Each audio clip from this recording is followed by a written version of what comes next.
এ নবীর গোলামেরা ও আমার নবীর আদরের উম্মতেরা, ও যুবকেরা, ও নবীর দিওয়ানারা, মায়েরা, বোনেরা, বেটিরা, ও আমার নবী পাকের দিওয়ানারা, একটুখানি শুনে নেন কোন নবীর জলসা খানা বানিয়েছেন, কোন নবীর শানে বসেছেন। আল্লাহ রসুলের সাহাবী হযরতে আবু বকর জানায়, আল্লাহ রসুলের সাহাবী হযরতে আবু বকর জানাতে লেগেছে, মান আনফাকা দিরহামান আলা কিরাতিন মাউলিদান নবীজি সাল্লাল্লাহু আলাইহি ওয়াসাল্লাম কানা রফিকি ফিল জান্নাহ, কানা রফিকি ফিল জান্নাহ। ও যুবকেরা, ও নবীর দিওয়ানারা, আল্লাহ রসুলের সাহাবী হযরতে আবু বকর বলতে লেগেছে যে আল্লাহ নবীর এই মাওলুদ শরীফের লেগে, আল্লাহ নবীর এই মিলাদের লেগে 1 টাকা পরিমাণ খরচ করবে। আমি আবু বকর জানিয়ে দিলাম, আমি আবু বকর শুনিয়ে দিলাম, কানা রফিকি ফিল জান্নাহ, কানা রফিকি ফিল জান্নাহ। ওই ব্যক্তিটা আমি আবু বকর আমার সাথে আল্লাহ পাকের দয়ার জান্নাতে বন্ধু হয়ে যাবে। আরো জোরে বলেন না সুবহানাল্লাহ। ও ভাইজানেরা, ও নবীর দিওয়ানারা, মায়েরা, বোনেরা, বেটিরা, একটুখানি শুনে নেন কোন নবীর জলসা খানা বানিয়েছেন, কোন নবীর শানে বসেছেন। আল্লাহ রসুলের সাহাবী হযরতে উমারে ফারুক জানাতে লেগেছে, মান আনফাকা দিরহামান আলা কিরাতিন মাউলিদান নবীজি সাল্লাল্লাহু আলাইহি ওয়াসাল্লাম ফাদখালাহুল জান্নাতি বিগাইরি হিসাবিন। আল্লাহ রসুলের সাহাবী হযরতে উমারে ফারুক জানাতে লেগেছে যে আল্লাহ নবীর এই মাওলুদ শরীফের লেগে, আল্লাহ নবীর এই মিলাদের লেগে 1 টাকা পরিমাণ খরচ করবে।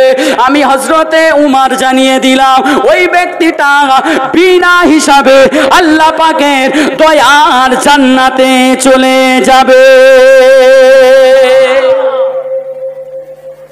আবু বকর সিদ্দিক বলছে 1 টাকা খরচ করলে আমি আবু বকর আমার সাথে দয়ার জান্নাতে বন্ধু হবে। ও বাপ, বন্ধু কার সাথে হচ্ছে একটু কথা বলতে হবে। আবু বকর সিদ্দিকের সাথে। এখানে যদি 1 টাকা খরচ করি। দ্বিতীয় কি, হযরত উমার বলছে এই মাহফিলে 1 টাকা খরচ করলে আমি উমার বলছি বিনা হিসাবে জান্নাতে যাবে।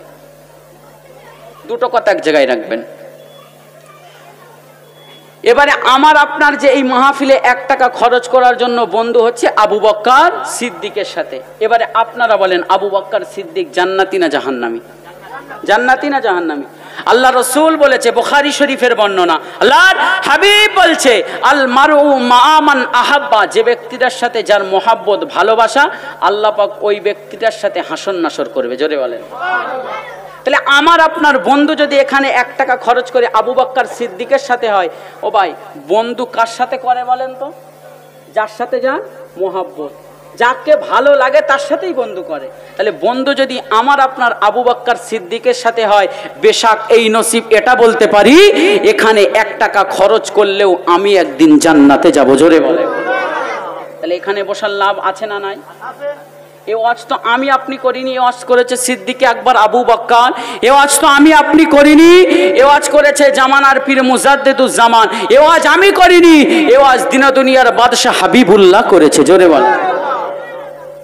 তাহলে আমরা আজকে মুসলমান সব কিছু জানি, কিন্তু তারপরেও মজলিসের লোক নেই কেন? নবীর সাথে মহাব্বত আর ভালোবাসা নেই।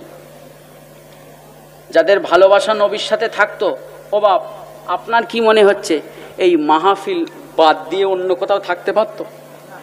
থাকতে পারতো? কয়েক ঘন্টার বিষয় তো, সারা রাতের বিষয় না, কয়েক ঘন্টার বিষয়। তারপরেও কিভাবে বাড়িতে থাকে? আসলে তার সাথে তো তার মহাব্বত রাসূলুল্লাহর সাথে হয়নি এখনো।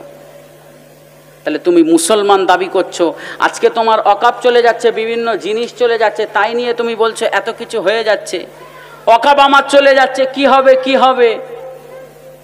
আরে হাদিস পাকে আছে, মানুষ যখন বান্দাবান্দিরা যখন গোনায় লিপ্ত হয়ে যাবে, আল্লাহ পাক তখন অত্যাচারিত রাজা আর বাদশা দিয়ে টাইট করবে। হাদিস মিলিয়ে এলেন। আজকে আমি আপনি গোনা করছি বলেই তো আমাদের উপরে এই আযাব এসে পড়েছে। আল্লাহ আমাদের সবাইকে সুবুদ্ধি দান করুক, বলেন না আল্লাহুম্মা আমিন। তাহলে নবীর সাথে যদি তাদের মহাব্বত থাকতো, তাহলে কি আজকে এই মাহফিল ছেড়ে তারা থাকতে পারতো? পারতো না। নবীকে মোহাব্বত করেছে রসুলের সাহাবীরা। কি মোহাব্বত, আল্লাহু আকবার কবীর, কি মোহাব্বত করেছে, এত মোহাব্বত করেছে আল্লাহ রাজি আর খুশি হয়ে বলছে রাদিয়াল্লাহু আনহু ওয়া রাদু আন, আমি আল্লাহ নবীর সাহাবীদের উপরে খুশি, আর নবীর সাহাবীরা আমি আল্লাহ আমার উপরেও খুশি। জোরে বলেন। মুসলমান ঘরে ছেলেরা, এ নবীর গুলামেরা, ও আমার নবীর আদরের উম্মতেরা, ও যুবকেরা, ও নবীর দিওয়ানারা, মায়েরা, বোনেরা, বেটিরা, একটুখানি শুনে নেন নবীকে মানা কাকে বলে, নবীকে মোহাব্বত কাকে বলে। মুখে বললে হবে না নবীকে মানি, নবীকে মেনেছে কারা, নবীকে মোহাব্বত করেছে কারা। আল্লাহ নবী আখতারিকে মসজিদে নববী শরীফে বসে আছে, আল্লাহ রসুলের সাহাবী হযরতে আবু বকর চলে যায়, আল্লাহ নবীর সামনেতে চলে যায়, আল্লাহ নবীর পাশেতে চলে যায়, আল্লাহ নবীকে সালাম খানা দিতে লাগে, আসসালামু আলাইকা ইয়া রাসূলুল্লাহ হাবিবাল্লাহ, আসসালামু আলাইকা ইয়া রাসূলুল্লাহ হাবিবাল্লাহ।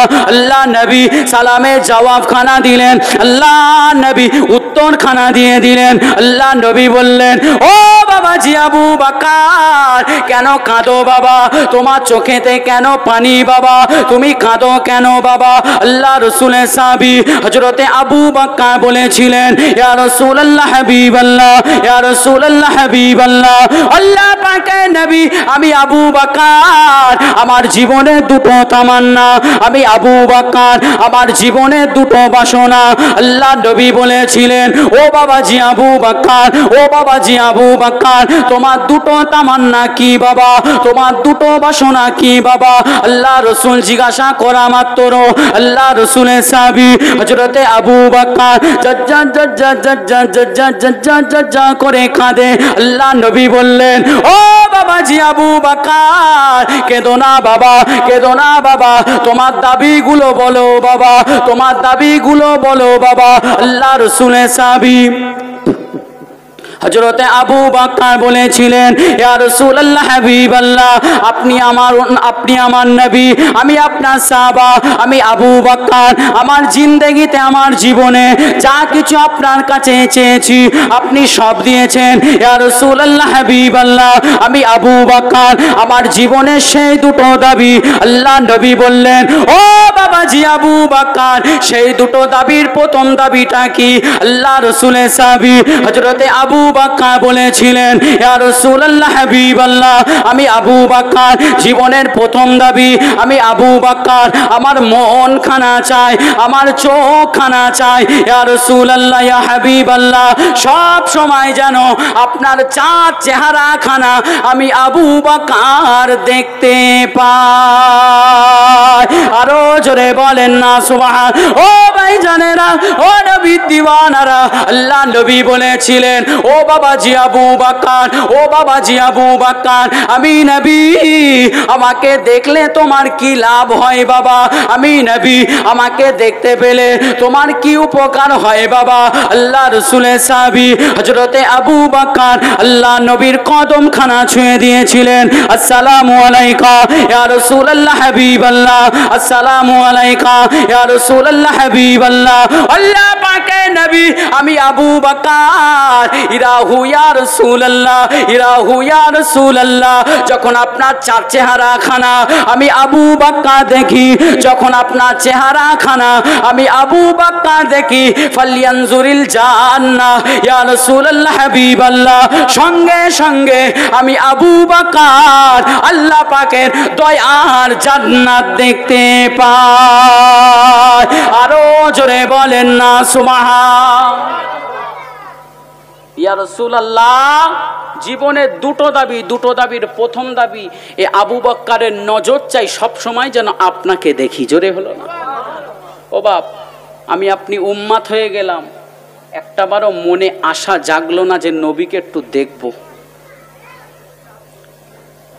চুলদাড়ি পাকিয়ে ফেললাম, একটাবারও ভাবলাম না যে আমার নবীকে তো এখনো দেখতে পাইনি। আর আবু বকর সিদ্দিক ছিল আসহাবে সুফার ভিতরে, সব সময় নবীর সাথে থাকতো। আল্লাহর নবী বলছে, আবু বকর তুমি তো আমার সাথে সব সময় থাকো, তাহলে আমি নবী, আমাকে তো দেখতে পাও, তাহলে তোমার মনে এই বাসনা কেন?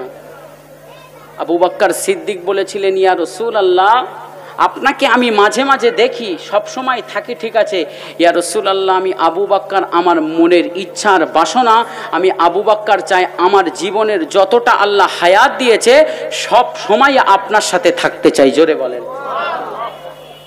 আল্লাহ নবী বললেন, বাবা আবু বকর, আমি তোমার এই দাবিখানা মেনে নিলাম। জোরে বলেন। ও বাপ, দাবি করেছে কার কাছে? হ্যাঁ দেন, আমার নবীর কাছে। আর নবী বলছে আমি দাবি মেনে নিলাম। আবু বকর সিদ্দিকের দাবি যেই নবী বলেছে মেনে নিলাম, আবু বকর সিদ্দিক আল্লাহ নবীর ডান পাশে বসে বসে ডুকরে ডুকরে ডুকরে ডুকরে কাঁদছে। এ আবু বকর, কাঁদো কেন বাবা? তোমার দাবি তো আমি নবী মেনে নিয়েছি, কাঁদছো কেন? লাব্বাইক সাদাইকা ইয়া রাসূলুল্লাহ, আপনি আমার দাবি মেনে নিয়েছেন, ঠিক আছে ইয়া রাসূলুল্লাহ, আমার তো দুটো দাবির একটা দাবি মেনেছেন, দুটো দাবির একটা দাবি মেনেছেন, আর একটা দাবি কি হবে? আল্লাহর নবী বললেন, বাবা আবু বকর, তোমার দ্বিতীয় দাবিটা কি?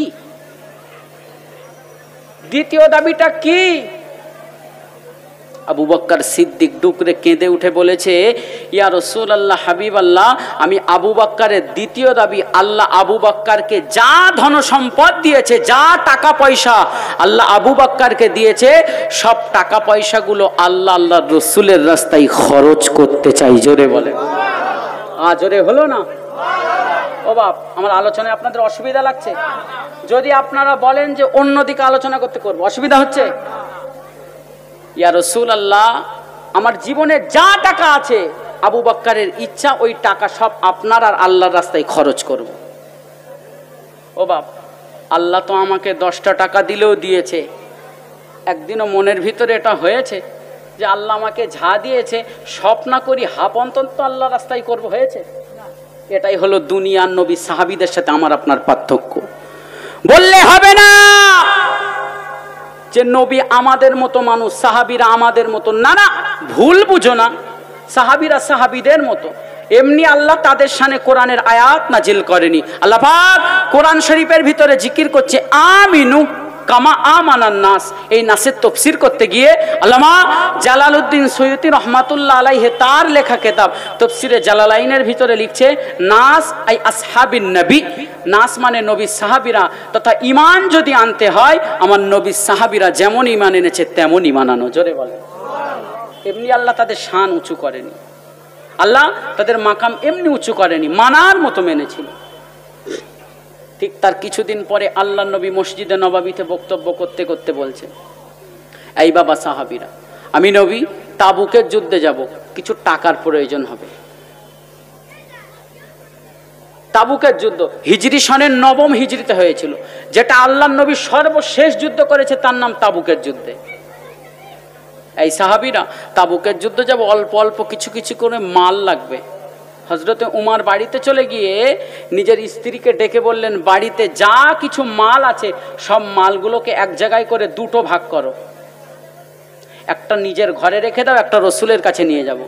হযরতে উসমান গেছে 3টে ভাগ করেছে, 3টে ভাগের ভিতরে একটা নিজের বাড়িতে রেখেছে, দুটো রসুলুল্লাহর কাছে নিয়ে গেছে। হযরতে আবু বকর বাকি, হযরতে আলী ভাগ করেছে, 3টে ভাগ করে নিজের কাছে দুটো রেখেছে, একটা রসুলুল্লাহর কাছে নিয়েছে। হযরতে আবু বকর নিজের বাড়িতে গিয়ে নিজের স্ত্রীকে বলছে, বাড়িতে যা মাল আছে, যা সামান আছে সবগুলোকে একটা জায়গায় করো। একটা জায়গায় করে দিলেন। আল্লাহ নবী মসজিদে নববীতে বসে আছে, সাহাবাই কেরামেরা এক এক করে বলছি, ইয়া রাসূলুল্লাহ এগুলো আমার তরফ থেকে। হযরতে আলী আসলো, ইয়া রাসূলুল্লাহ আমার তরফ থেকে। হযরতে উমর আসলো, ইয়া রাসূলুল্লাহ আমার তরফ থেকে। আর মসজিদে নববীর এক বারান্দার কোনায় দাঁড়িয়ে আছে সিদ্দিকে আকবর আবু বকর। হযরতে উসমান গনি বলছে, হযরতে উসমানকে জুন্নুরাইন বলা হয়, আবার হযরতে উসমানে গনি বলা হয় কেন বলেন তো? উসমান গনি অত্যন্ত ধনী ব্যক্তি ছিল। ইয়া রাসূলুল্লাহ আমি যা মাল দিয়েছি আপনার আবু বকর আমার মালের ধারে পাশেও যাবে না। জোরে বলে। ও বাপ, এটা হিংসা, এটা হিংসা। কিসের হিংসা? এটা জান্নাতে যাওয়ার হিংসা। ইয়া রাসূলুল্লাহ যা মাল দিয়েছে আপনার আবু বকর ধারে পাশে যাবে না, আপনার আবু বকর সেই মসজিদে নববীর বারান্দায় দাঁড়িয়ে আছে। এই কথা শুনে রাসূলুল্লাহ একটু কষ্ট পেলেন। রাসূলুল্লাহ বললেন, এই বাবা জি আবু বকর, কত মাল এনেছো, কত মাল এনেছো? সিদ্দিক আকবর আবু বকর ডুকরে ডুকরে কাঁদছে, ডুকরে ডুকরে কাঁদছে। মুসলমানের ছেলেরা, এ নবীর গোলামেরা, ও আমার নবী আদরের উম্মতেরা, ও যুবকেরা, ও নবীর দিওয়ানারা, হিজরি সনের নবম হিজরি, আল্লাহ নবী তাবুকে যুদ্ধেতে যাবে বাবা। আল্লাহ নবী সাহাবায়ে কেরামদেরকে বললেন, ও বাবা সাহাবীরা, আমি নবী তাবুকে যুদ্ধেতে যাব বাবা, কার কি মাল আছে বাবা, কিছু কিছু করে দাও বাবা। আল্লাহ নবী সাহাবীরা যে যেমন পেরেছে, যার যেমন সামর্থ্য অনুযায়ী আল্লাহ নবীর কদমে এনে হাজির করে দিয়েছে। ও যুবকেরা, আল্লাহ নবী সাহাবী হযরতে আবু বকর বাড়িতে চলে যায়, নিজের স্ত্রীকে বলে, হে আমার প্রাণের স্ত্রী, বাড়িতে যা মাল আছে, বাড়িতে যা টাকা পয়সা আছে, বাড়িতে যা সামান আছে, সব সামানগুলো এক জায়গায় করে দাও। আল্লাহ রাসূলের সাহাবী হযরতে আবু বকর একটা সামান তৈরি করলেন, একটা ল্যাগেজ তৈরি করলেন, একটা পটোলা তৈরি করলেন, টুক টুক টুক টুক টুক টুক করে আল্লাহ নবীর সামনেতে গিয়ে হাজির, আল্লাহ নবীর পাশেতে গিয়ে হাজির। আল্লাহ নবীকে সালাম খানা দিতে লাগে, আসসালামু আলাইকা ইয়া রাসূলুল্লাহ হাবিবাল্লাহ, আসসালামু আলাইকা ইয়া রাসূলুল্লাহ হাবিবাল্লাহ। আল্লাহ নবী সালামের জবাব খানা দিলেন, আল্লাহ নবী উত্তর খানা দিয়ে দিলেন। আল্লাহ নবী বললেন, ও বাবা জি আবু বকর, কত মাল আনলে বাবা, কত মাল দিলে বাবা, কত মাল আনলে বাবা, কত মাল দিলে বাবা। আল্লাহ রাসূলের সাহাবী হযরতে আবু বকর ডুকরে কাঁদে, আর কিছু বলে না। আল্লাহ রাসূলের সাহাবী হযরতে আবু বকর ডুকরে কাঁদে, কিছু বলে না। আল্লাহ নবী বললেন, ও বাবা জি আবু বকর, ও বাবা জি আবু বকর, আমি নবী, আমার কাছেতে এসো বাবা, আমার কাছেতে এসো বাবা। আল্লাহ রাসূলের সাহাবী হযরতে আবু বকর আল্লাহ নবীর সামনেতে চলে যায়, আল্লাহ নবীর পাশেতে চলে যায়, আল্লাহ নবীর কদম খানা ছুঁয়ে দিল। আল্লাহ নবীর কদম খানা ছুঁয়ে দিয়ে আল্লাহ নবীকে সালাম খানা দিতে লাগলো। আল্লাহ নবী সালামের জবাব দিলেন, আল্লাহ নবী উত্তর খানা দিয়ে দিলেন। আল্লাহ নবী বললেন, ও বাবা জি আবু বকর, মা আবকাইতু লি আহলিকা, মা আবকাইতু লি আহলিকা, ও বাবা জি আবু বকর, ও বাবা জি আবু বকর, বাড়ির জন্য কি রেখে এলে বাবা, ঘরের জন্য কি রেখে এলে বাবা। আল্লাহ রাসূলের সাহাবী হযরতে আবু বকর ডুকরে কাঁদে আর বলে, ইয়া রাসূলুল্লাহ হাবিবাল্লাহ, ইয়া রাসূলুল্লাহ হাবিবাল্লাহ, আল্লাহ পাকের নবী আবকাইতুল্লাহমুল্লাহ ওয়া রাসূলুহু, আবকাইতুল্লাহমুল্লাহ ওয়া রাসূলুহু, ইয়া রাসূলুল্লাহ হাবিবাল্লাহ, ইয়া রাসূলুল্লাহ হাবিবাল্লাহ। আল্লাহ পাকের নবী বাড়ির জন্য কিছু রাখেন, বাড়ির জন্য কিছু রাখেন, বাড়ির জন্য আল্লাহ আল্লাহর রাসূলকে রেখে এসেছি। আরো জোরে বলেন না সুবহান। ও ভাই জানেরা, ও নবীর দিওয়ানারা, আল্লাহ পাক আর থাকতে পারলেন না, আল্লাহ পাক আর সহ্য করতে পারলেন না। হাদিসের রাবি বর্ণনা করতে গিয়ে বলেছে, আল্লামা ইমাম হাজার, আল্লামা ইবনে হাজার আসকালানি রহমাতুল্লাহ আলাইহি বলতে লেগেছে, হাদিসের রাবি বর্ণনা করতে করতে বলতে লেগেছে, আল্লাহ পাক আর সহ্য করতে পারলেন না, আল্লাহ পাক আর থাকতে পারলেন না। আল্লাহ পাক ফারিস্তা জিবরিলকে পাঠিয়ে দিলেন, ওই আমার মালাইকা ফারিস্তা জিবরিল, চলে যাও চলে যাও চলে যাও চলে যাও, আখবিরিনি লি হাবিবি, আমার হাবিবকে গিয়ে জানিয়ে দাও, আমার হাবিবকে গিয়ে শুনিয়ে দাও, আমার হাবিবের সাহাবী হযরতে আবু বকর যে দানগুলো করেছে, আবু বকর যে দানগুলো করেছে, আমি আল্লাহ পাক আমার কাছে এত মকবুল হয়েছে, আমি আল্লাহ পাক আমার কাছে এত কবুল হয়েছে। আবু বকরের দানটা আল্লাহ নবীর জন্য আমি আর তাবুকে দিলাম না, আবু বকরের দানটা স্বয়ং আমি আল্লাহ পাক আমার আরশে আরশে আজিমে তুলে নিলাম। আরো জোরে বলেন না সুবহান আল্লাহ। নবী সাহাবায়ে কেরামদেরকে রাখলেন, ও বাবা সাহাবীরা, তোমরা যে যা দান করেছো আল্লাহ পাক কবুল করে নিয়েছে, আল্লাহ পাক মকবুল করে নিয়েছে। কিন্তু শোনো শোনো, আমার সাহাবী হযরতে আবু বকর দান করেছে। আবু বকরের দানটা আল্লাহ পাকে আসমানে আল্লাহ তুলে নিয়েছে। সাহাবায়ে কেরামরা আরজ করলেন, ইয়া রাসূলুল্লাহ হাবিবাল্লাহ, ইয়া রাসূলুল্লাহ হাবিবাল্লাহ, আল্লাহ পাকে নবী আবু বকরের দানটা আল্লাহ পাক এত মকবুল করলো কিসের কারণে? আবু বকর সিদ্দিক বলে, ইয়া রাসূলুল্লাহ হাবিবাল্লাহ, ইয়া রাসূলুল্লাহ হাবিবাল্লাহ, আল্লাহ পাকে নবী আমি আবু বকর যখন আপনার কাছে আমার ধন সম্পদগুলো দান করছিলাম, আমি আবু বকর এটাই ভেবেছিলাম আল্লাহ আমি আবু বকর আমাকে দিয়েছে, আর আমি আবু বকর আল্লাহ রাস্তায় দিয়ে দিলাম। এই দান করার খাতিরে, এই দান করার খাতিরে আল্লাহ পাক যদি আমি আবু বকর আমাকে জান্নাত দিতে পারে, আল্লাহ পাক যদি আমি আবু বকর আমাকে দয়ার জান্নাতে জায়গা দেয়, ওটাই আমি আবু বকর আমার জন্য যথেষ্ট। আল্লাহ নবী সাহাবায়ে কেরামদেরকে বললেন, ও বাবা সাহাবীরা, শুনে রেখে দাও বাবা, জেনে রেখে দাও বাবা, আল্লাহ পাক আমার আবু বকরের দানটাকে শুধু কবুল করেন, আল্লাহ পাক আবু বকরের দান করার ওসিলায় দয়ার জান্নাতে আল্লাহ পাক একখানা বাড়ি করে দিয়েছে।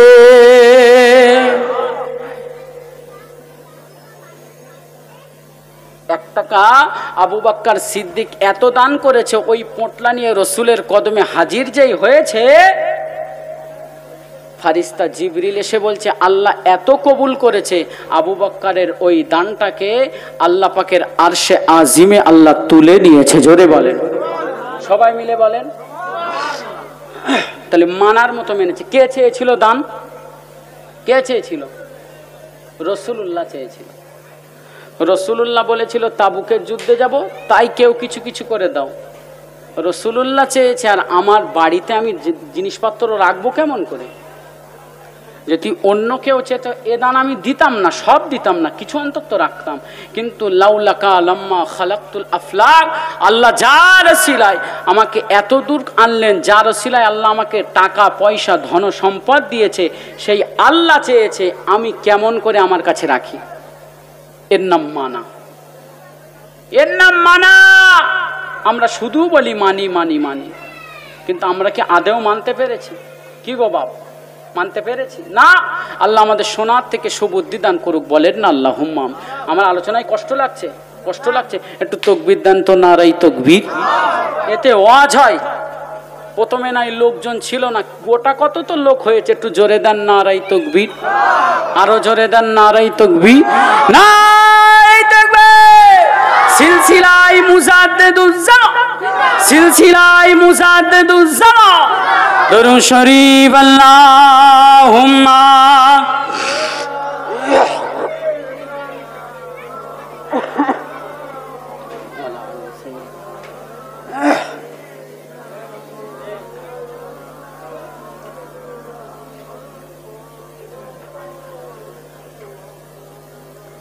ওরে ও ভূমি মদিনার ভূমি, ওরে ও মাটি মদিনার মাটি, একদিকে দুই সাথী হায়, জিন্দা আছে আমার নবী দয়াময়। বলেন না সুবহানাল্লাহ, সবাই মিলে বলেন না সুবহানাল্লাহ। আমার নবী জিন্দা না মুর্দা? সবাই মিলে বলেন জিন্দা না মুর্দা? একটা দলিল নিয়ে এলেন, কেন দলিল হিসাবে কথা বলতে হয়। হাদিস শরীফের একটা কেতাব আছে, কেতাবটার নাম হলো মেশকাত শরীফ। মেশকাত শরীফের 120 পৃষ্ঠা। আল্লাহ রসুল বলেছে, ইন্নাল্লাহা হাররামা আলাল আরদি আন আজসাদাল আম্বিয়াই ফান্নাবিয়ুল্লাহু হাইয়ুন ওয়া ইরযাকু। আল্লাহ পাকের নবী বলছে, আল্লাহ পাক এই মাটির জন্য হারাম করে দিয়েছে নবীদের জিসিম মোবারকটাকে খেতে। ফান্নাবিয়ুল্লাহু হাইয়ুন, আল্লাহ পাকের নবীরা হলো জিন্দা। কিরকম জিন্দা? সাহাবারা জিজ্ঞাসা করেছিলেন ইয়া রাসূল আল্লাহ হাবিব আল্লাহ, সাহাবীরা বলেছিলেন ইয়া রাসূল আল্লাহ হাবিব আল্লাহ, নবীরা কেমন জিন্দা? আল্লাহ রসুল বলেছিলেন নবীরা এমন জিন্দা ওয়ায়ুরজাকু, দুনিয়ায় যেমন মানুষ খাওয়া পান করে রেজেক আল্লাহ দুনিয়ার মানুষের দেয়, ঠিক তদ্রূপ আল্লাহ পাক নবী আলাইহিমুস সালাম দিগের কেউ কবরে আল্লাহ রেজেক দিয়ে দেয়। জোরে বলেন, এরকম জিন্দা। তাই কবি বলছে আল্লাহর নবী হায়াতুন নবী, আল্লাহর নবী হায়াতুন নবী, সাক্ষ্য দিল কোরআন হায়, জিন্দা আছে আমার নবী দয়াময়, জিন্দা আছে আমার নবী দয়াময়, আল্লাহর নবী হায়াতুন নবী, আল্লাহর নবী খাতামুন নবী, সাক্ষ্য দিল কোরআন হায়,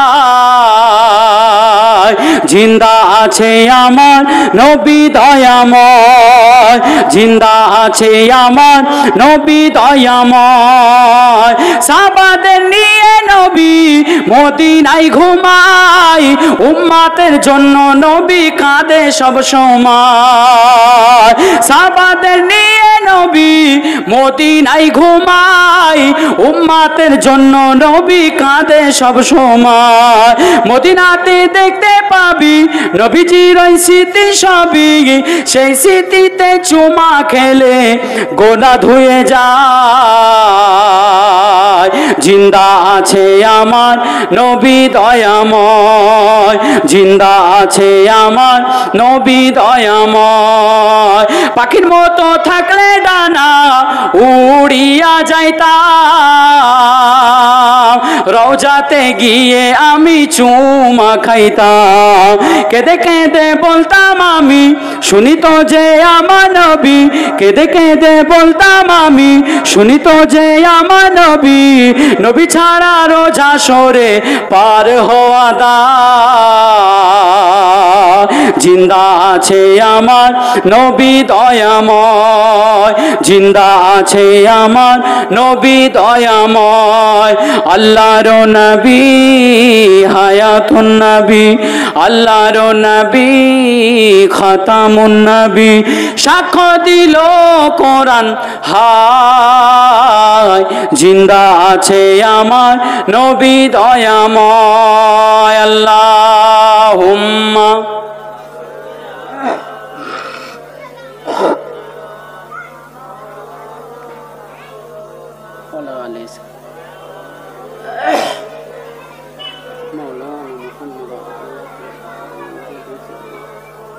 আমার দিনদার ইমানদার নেককার আল্লাহওয়ালা মুরব্বীরা, তাহলে বলে আমাদের জীবনে আমাদের জিন্দেগিতে নবীর মোহাব্বত করার দরকার আছে না নাই?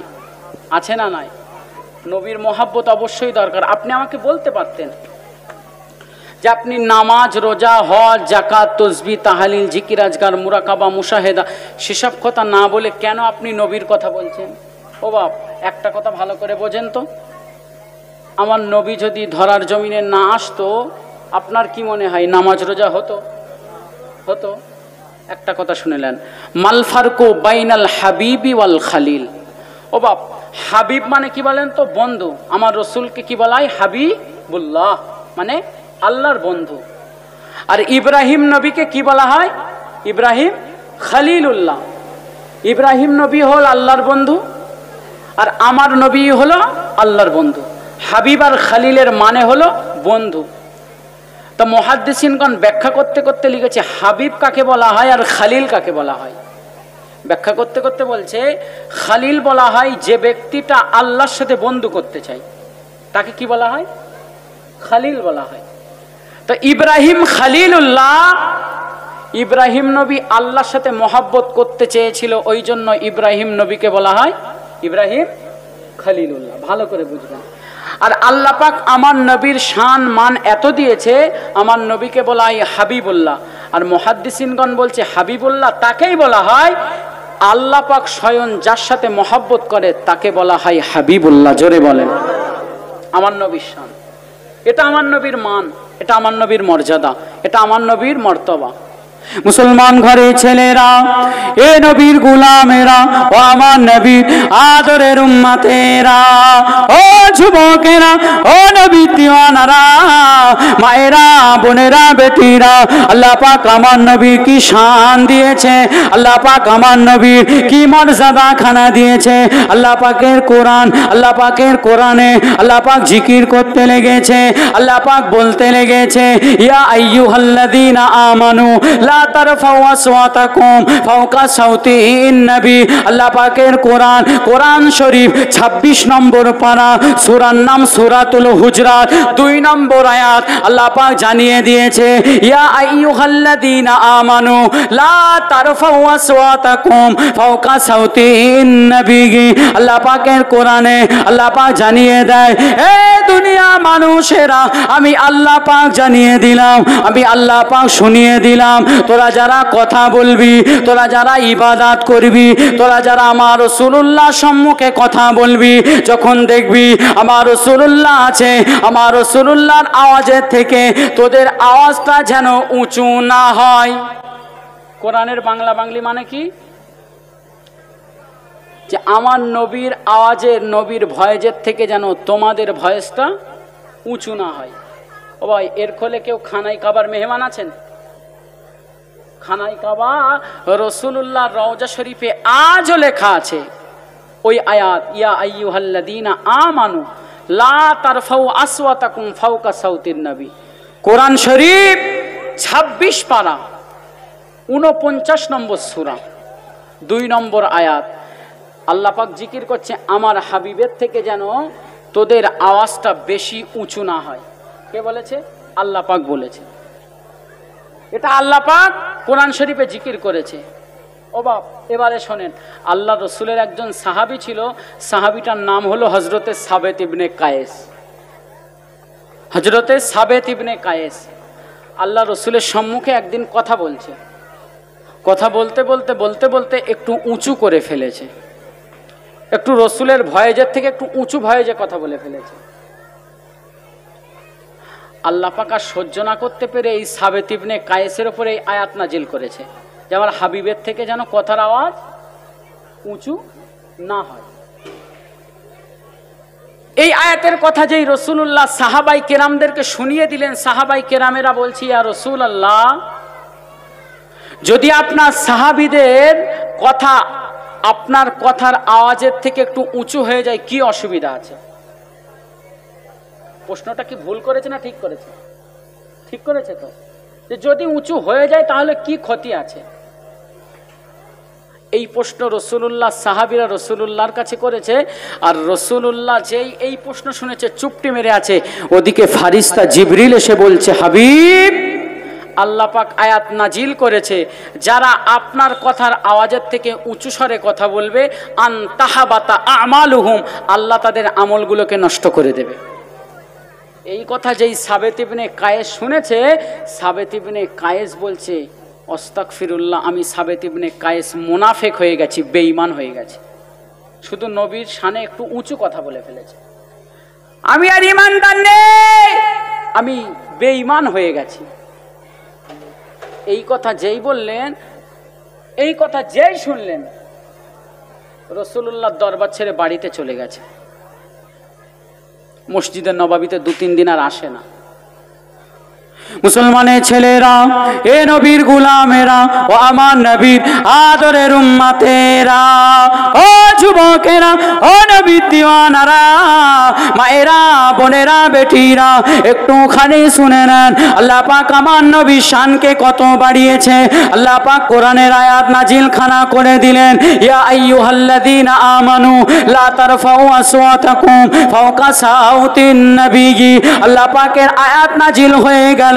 আল্লাহ রসুলের সাহাবী হযরতে সাবেত ইবনে কায়েস মসজিদে নববী শরীফে আর আসে না। আল্লাহ নবী একদিন চলে যায়, 2 দিন চলে যায়, সাবেত ইবনে কায়েস 7 দিন মসজিদে নববী শরীফে আর আসে না। কদিন আসে না? 7 দিন। ও যুবকেরা, আল্লাহ নবী বললেন, ও বাবা সাহাবীরা, আমার সাবেত ইবনে কায়েস 7 দিন মসজিদে নববীতে আসে না, চলে যাও বাবা, আমার সাবেত ইবনে কায়েসকে খোঁজখানা করে নাও, আমার সাবেত ইবনে কায়েস কোথায় আছে। আল্লাহ রাসূলের সাহাবীরা, আল্লাহ নবী সাহাবী হযরতে সাবেত ইবনে কায়েসের বাড়িতে চলে যায়। সাবেত ইবনে কায়েসকে পায় না।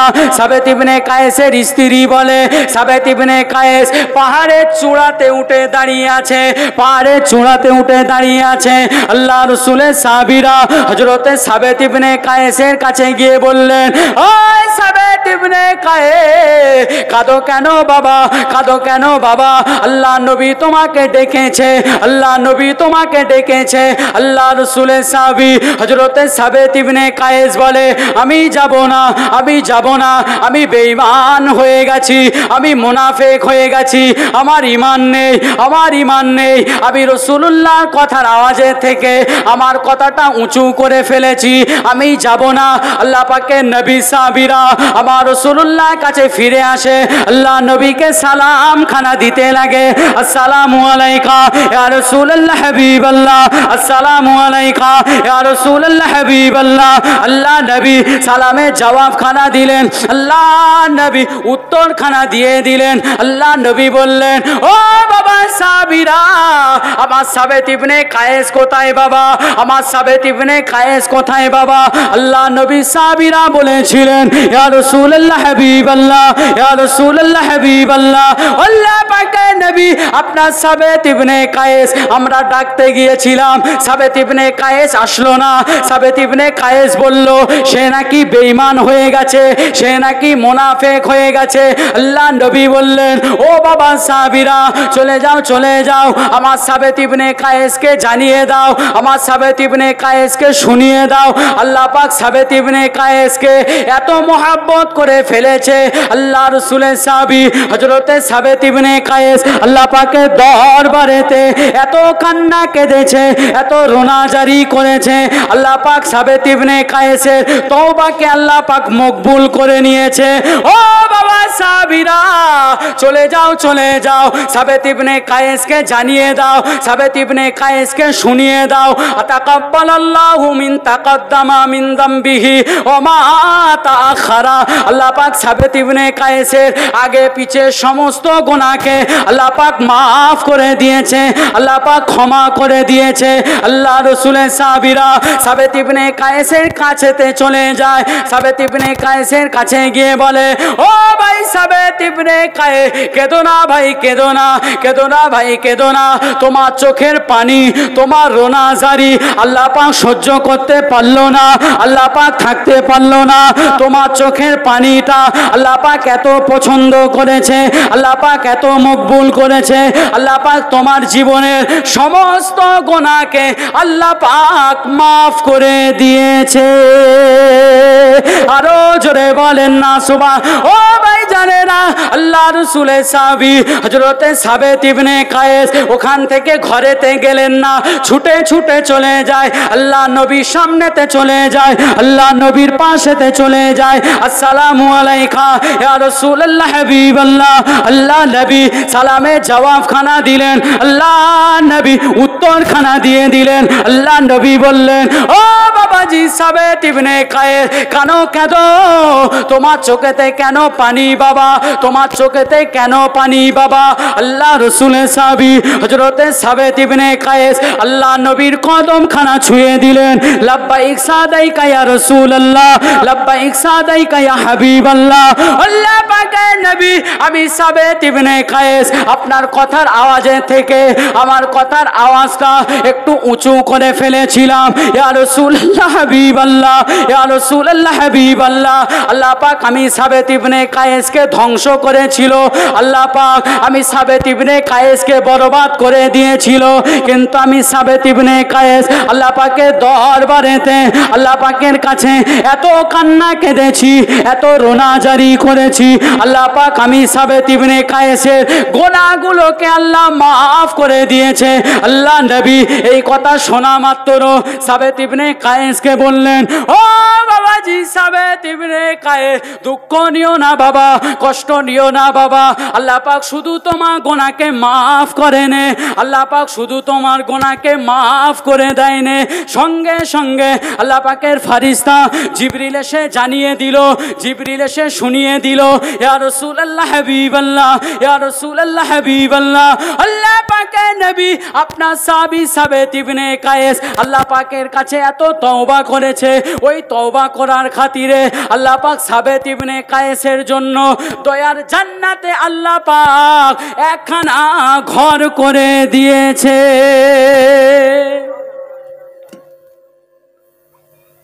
ইয়া রাসূলুল্লাহ, আপনার সাবেত ইবনে কায়েস আল্লাহর কাছে এত কান্না কেঁদেছে, আল্লাহ পাকের এত পছন্দ হয়েছে, আল্লাহ পাকের কাছে কান্নার ওসিলায় আল্লাহ পাক সাবেত ইবনে কায়েসের জন্য গোনাকে মাফ করে দিয়ে দয়ার জান্নাতে একটা বাড়িও তৈরি করেছে। জোরে বলে, সেই নবীর শান, সেই নবীর মান। তাহলে বলেন, আমার নবীর উপরে কথার আওয়াজ বললে যেখানে আল্লাহ আমলকে নষ্ট করে দেয়, এটা হলো সেই নবীর মাহফিল, আজকে লোক নাই। এটা হলো সেই নবীর জান্নাতের বাগান, আজকে লোক নাই। তাহলে আমাদের মতো হতভাগা কপাল ফাটা আর কেউ আছে বলে মনে হচ্ছে? আমার কথায় কষ্ট পেলেন? কষ্ট পেলেন? বলেন, এখানে কি গান বাজনা ফাংশন রেডিও ভিডিও ইত্যাদির কথা হচ্ছে? কিসের কথা হচ্ছে? কোরআন হাদিসের কথা হচ্ছে, রসুল আল্লাহ রসুলের কথা হচ্ছে। আল্লাহ নবী সাহাবীরা রসুলুল্লাহকে এত মোহাব্বত করেছে, এত ভালোবেসেছে, আল্লাহ পাক তাদের মাকাম মান মর্যাদা এমনি আল্লাহ আলা করেছে। জোরে বলেন। ও বাপ, আল্লাহ রসুলের একজন সাহাবী ছিল, সাহাবীটার নাম হলো হযরতে আব্দুল উজ্জা। কি নাম? আব্দুল উজ্জা। আব্দুল উজ্জা মানে উজ্জার বান্দা। লাত, হবল, উজ্জা, মানাত, এগুলো কোন সময় ছিল? আমার নবীর আসার আগের জামানায় মানুষ ঠাকুরের পূজা করতো না, করতো না? এই উজ্জা হলো একটা ঠাকুরের নাম। তা আল্লাহ রসুলের এই সাহাবীর নাম হলো হযরতে আব্দুল উজ্জা। এত গরিব সাহাবী, নিজের বাপটাও নাই, নিজের চাচার কাছে মানুষ। আব্দুল উজ্জা খবর পেয়েছে মদিনা শরীফে একজন মহামানবের আবির্ভাব হয়েছে, যার কাছে মানুষ গিয়ে হাতে হাত দিলে তার প্রেমে পড়ছে, আর সে মানুষটা জান্নাতের সুসংবাদ দিচ্ছে। জোরে বলেন। আজরে হলো না? একটু তকবীর দেন না, নারাই তকবীর। একটু জোরে সরে দেন না, নারাই তকবীর। খবর পেয়েছে তার হাতে হাত দিলেই তার মহাব্বতে মানুষ পড়ে যাচ্ছে, আর সঙ্গে সঙ্গে সে মানুষটা জান্নাতে খবর দিচ্ছে। আব্দুল উজ্জা নিজের চাচাকে, মাকে লুকিয়ে লুকিয়ে লুকিয়ে লুকিয়ে চলে গেল মদিনা শরীফে। আমার রসুলুল্লাহর হাতে হাত দিয়ে ইমানের কালিমা পড়ে মুসলমান হয়ে গেল। জোরে বলেন। আজরে হলো না? আল্লাহ রসুল বললেন, বাবা তোমার নাম কি? বলি, ইয়া রসুল আল্লাহ, হাবিব আল্লাহ, আমার নাম হলো আব্দুল উজ্জা। আল্লাহ নবী বললেন, লা বাল আব্দুল্লাহ, তোমার নাম আব্দুল উজ্জা না, তুমি উজ্জার বান্দা না, তুমি আল্লাহর বান্দা, তোমার নামটা আমি নবী রেখে দিলাম, আল্লাহ, আব্দুল্লাহ। জোরে বলেন। হযরতে আব্দুল্লাহ বাড়িতে চলে এসে, তথা হযরতে আব্দুল উজ্জা বাড়িতে চলে এসেছে। বাড়িতে এসে গভীর রাতে কি যেন বিড়বিড় বিড়বিড় করে পড়ছে, আর রাস্তা দিয়ে টুক টুক টুক টুক করে হেঁটে হেঁটে যাচ্ছিল চাচা যান, একটা মাত্র চাচা, বাপ নাই, একটা মাত্র চাচা হেঁটে হেঁটে যাচ্ছিল। চাচা ওই আব্দুল উজ্জার দিকে নজর পড়ে গেছে, দেখে আব্দুল উজ্জা বিড়বিড় করে বলছে, লা ইলাহা ইল্লাল্লাহ, লা ইলাহা ইল্লাল্লাহ, শুধু এটা বলছে। কে বলছে বলেন তো? আব্দুল উজ্জা। আর এটা যেমন করছে, আর এই কথাটা কানে পড়ে গেল কার? আব্দুল উজ্জা চাচার। ভালো করে শুনবেন কথাটা। চাচা আব্দুল উজ্জাকে ডেকে বলছে,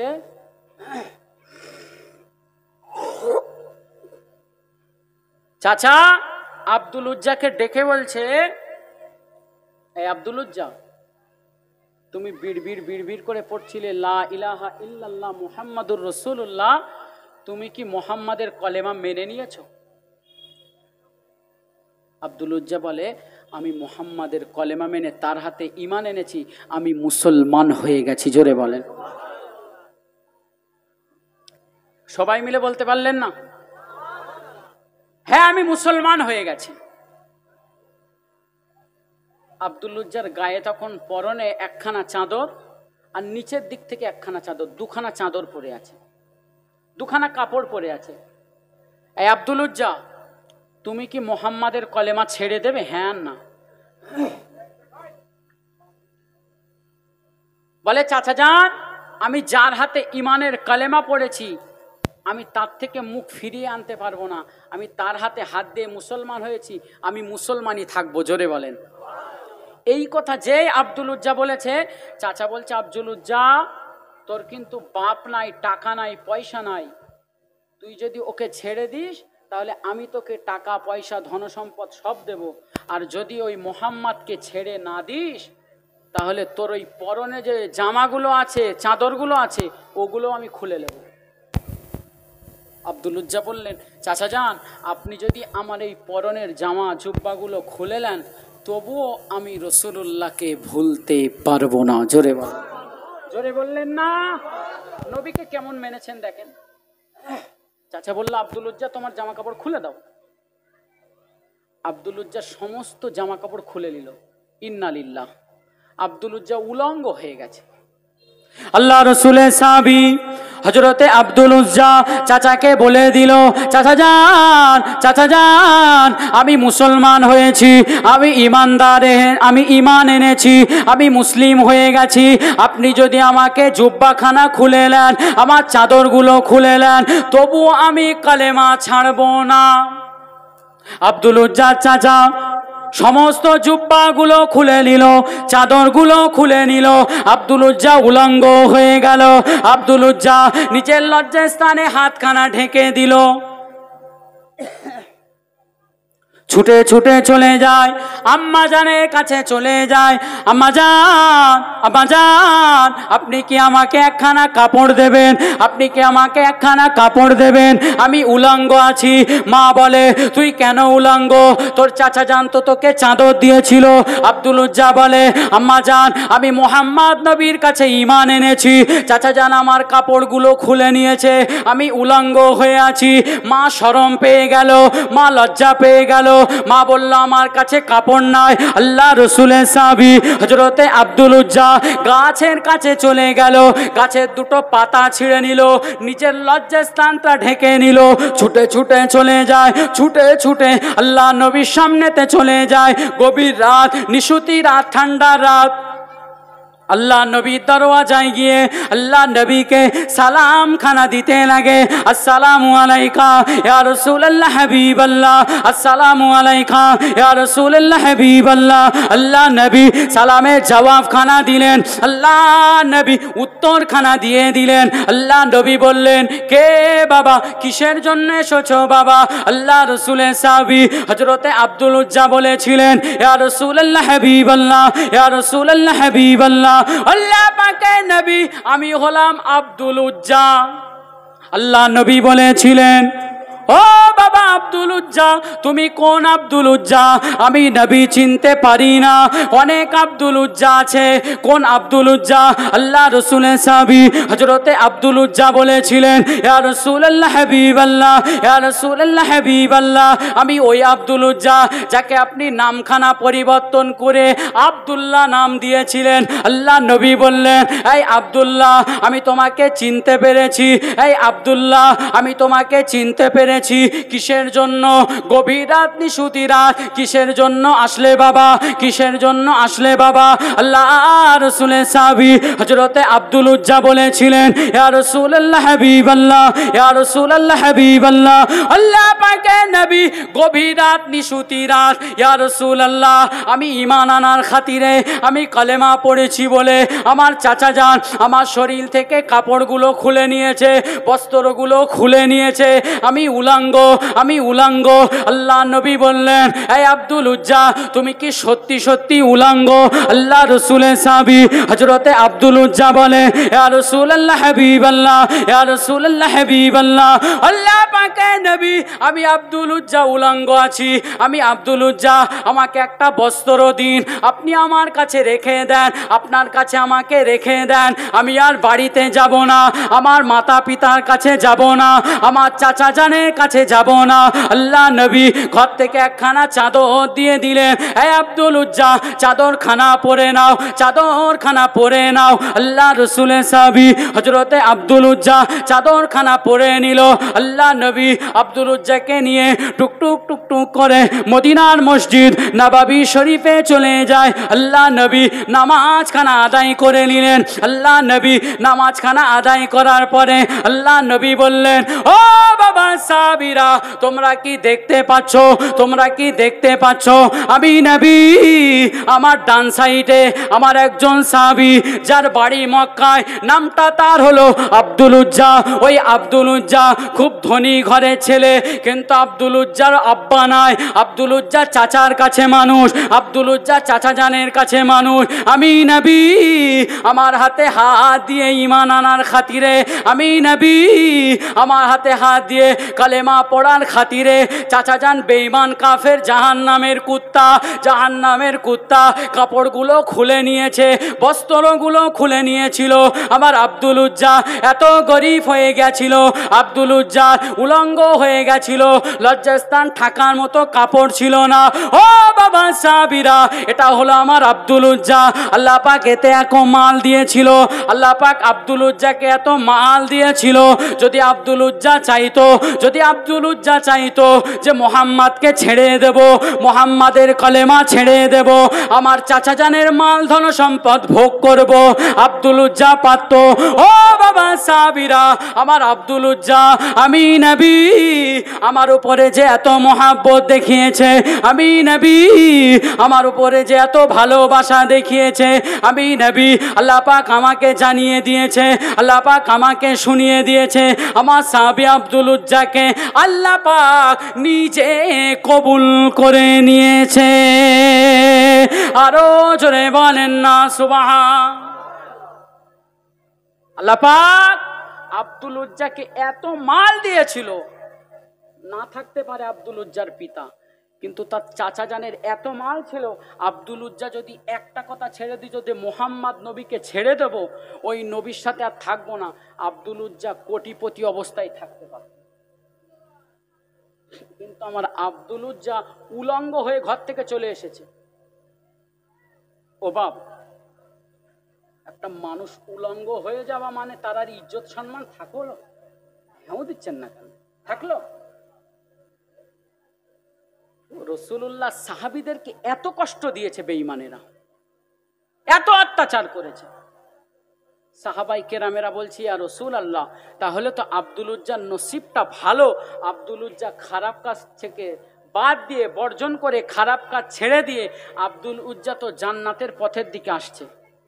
এই কথা যেই সাহাবাইকে আমরা আরজ করলেন, আল্লাহ রসুল বললেন, বাবা সাহাবীরা, আব্দুল উজ্জা জান্নাতের পথের দিকে আসছে না, আমার আব্দুল উজ্জা অলরেডি জান্নাতি হয়ে গেছে। জোরে বলেন, সবাই মিলে বলে।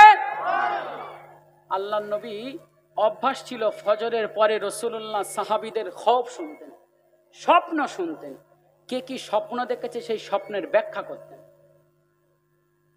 আল্লাহ নবী বললেন, বাবা সাহাবীরা, আজকের দিনে আমি নবী আর ব্যাখ্যা করব না, তবে তোমাদেরকে একটা কথা বলে যাই, আমার যে ডান পাশে আব্দুল উজ্জা বসে আছে, এই আব্দুল উজ্জা আজ থেকে আর বাড়ি যাবে না, আব্দুল উজ্জা আজ থেকে তোমাদের সাথে আসহাবে সুফফাদের সাথে থাকবে।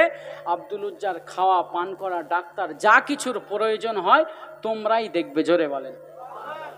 আল্লাহ রসুলের সাহাবী সিদ্দিক আকবর আবু বকর দাঁড়িয়ে গেছে, ইয়া রাসূলুল্লাহ, হাবিব আল্লাহ, আপনি এমন করে দায়িত্ব দিচ্ছেন কেন? আপনার আব্দুল উজ্জাকে সমস্ত সাহাবীদের দায়িত্ব দিচ্ছেন কেন? আমি আবু বকর বলছি, আব্দুল উজ্জা দুনিয়ার জমিনে যতদিন বেঁচে থাকবে, আমি আবু বকর আমার দায়িত্ব। সরে বললেন না? এই কথা যে আবু বকর বলেছে, হযরতে উসমান গনি দাঁড়িয়ে বলছে, লা এটা হবে না, এটা হতে দেওয়া যায় না। আব্দুল উজ্জাকে যে ব্যক্তি খেতে দেবে, আল্লাহ রসুল বলেছিল ফাকাদ তো আমি, সে ব্যক্তিটা যেন আমি নবী আমাকে খেতে দিল। জোরে বলেন। উসমান গনি বলছেন না, আবু বক্কর নিলে হবে না, ইয়া রসুল আল্লাহ আব্দুল উজ্জাকে আমি নেব। সাহাবীদের ভিতরে গন্ডগোল। আল্লাহ নবী বললেন না, আব্দুল উজ্জা কারুর বাড়িতে যাবে না, যার যখন মন হবে আমার সাহাবী আব্দুল উজ্জা আসহাবে সুফার ভিতরে থাকবে, যেখানে নবী সাহাবীরা কাতিবে ওহি লিখতেন, বিভিন্ন কাজ করতেন দিন ইসলামের, ওখানে থাকবে। যার যেমন প্রয়োজন, যে পারবে আব্দুল উজ্জার খাবারটা ওখানে দিয়ে যাবে। জোরে বলেন। আল্লাহ রসুলের সাহাবী হযরতে আব্দুল্লাহ ইবনে আব্বাস বলছি, আর রসুল আল্লাহ আমি তো গরিব মানুষ। ও বাপ, বুঝতে পারছেন? হ্যাঁ দেন। ইয়া রাসূলুল্লাহ আমি তো গরিব মানুষ, আমার তো টাকা নাই পয়সা নাই, কিন্তু আপনি যদি আমাকে অনুমতি দেন আমি আব্দুল উজ্জাকে কোরআন শরীফ শিখিয়ে দেব। জোরে বলেন। মুসলমানের ছেলেরা, এ নবীর গোলামেরা, ও আমার নবী আদরের উম্মতেরা, আল্লাহ রসুলের সাহাবী হযরতে আব্দুল্লাহ ইবনে আব্বাস আল্লাহ নবীকে বললেন, ইয়া রাসূলুল্লাহ হাবিবাল্লাহ, ইয়া রাসূলুল্লাহ হাবিবাল্লাহ, আল্লাহ পাকের নবী আপনি যদি আমাকে অনুমতি দেন আমি আপনার সাহাবী হযরতে আব্দুল উজ্জাকে কোরআন খানা শিখিয়ে দেব। আল্লাহ পাক এই কথাটা সহ্য করতে পারলেন না, আল্লাহ পাক সঙ্গে সঙ্গে জানিয়ে দিলেন, আল্লাহ পাক শুনিয়ে দিলেন, এই আমার হাবিবের পেয়ারা আপনি জানিয়ে দেন, আপনি শুনিয়ে দেন আপনার সাহাবী হযরতে আব্দুল উজ্জাকে, যারা এত দান সাদগা করছে, আপনার সাহাবী আব্দুল উজ্জার লেগে যারা ফানা হয়ে গেছে, তাদেরকে জানিয়ে দেন আমি আল্লাহ পাক আব্দুল উজ্জার শানকে এমনি বাড়াই নে, আমি আল্লাহ পাক আব্দুল উজ্জার মান মর্যাদা ইজ্জতকে এমনি বাড়াই নে।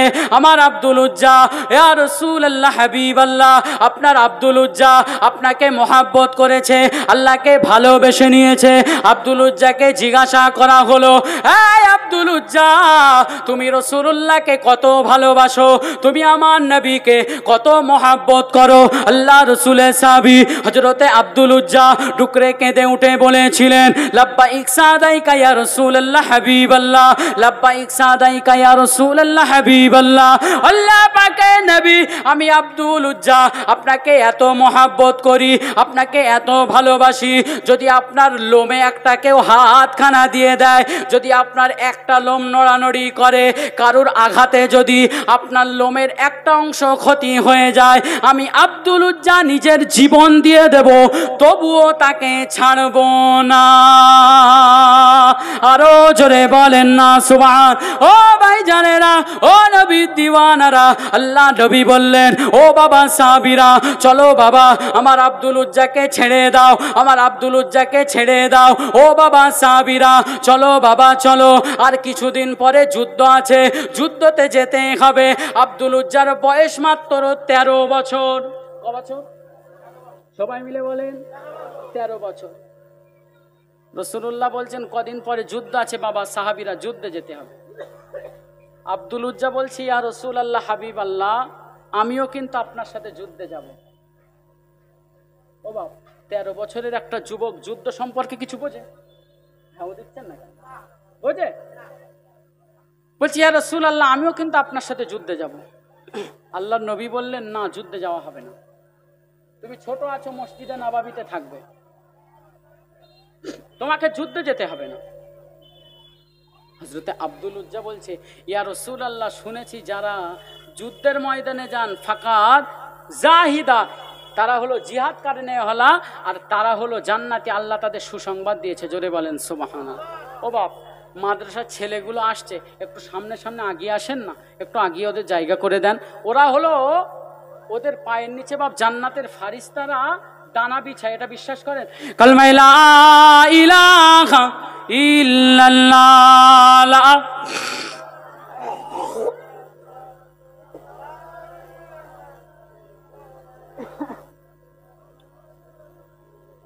কালমা লা ইলাহা ইল্লাল্লাহ।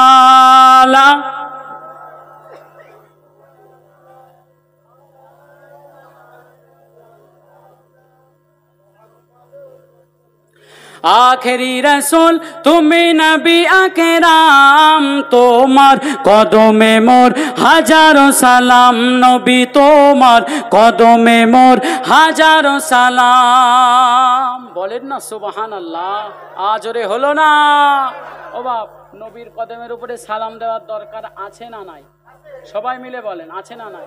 একটু তকবীর দেন তো, নারাই তকবীর।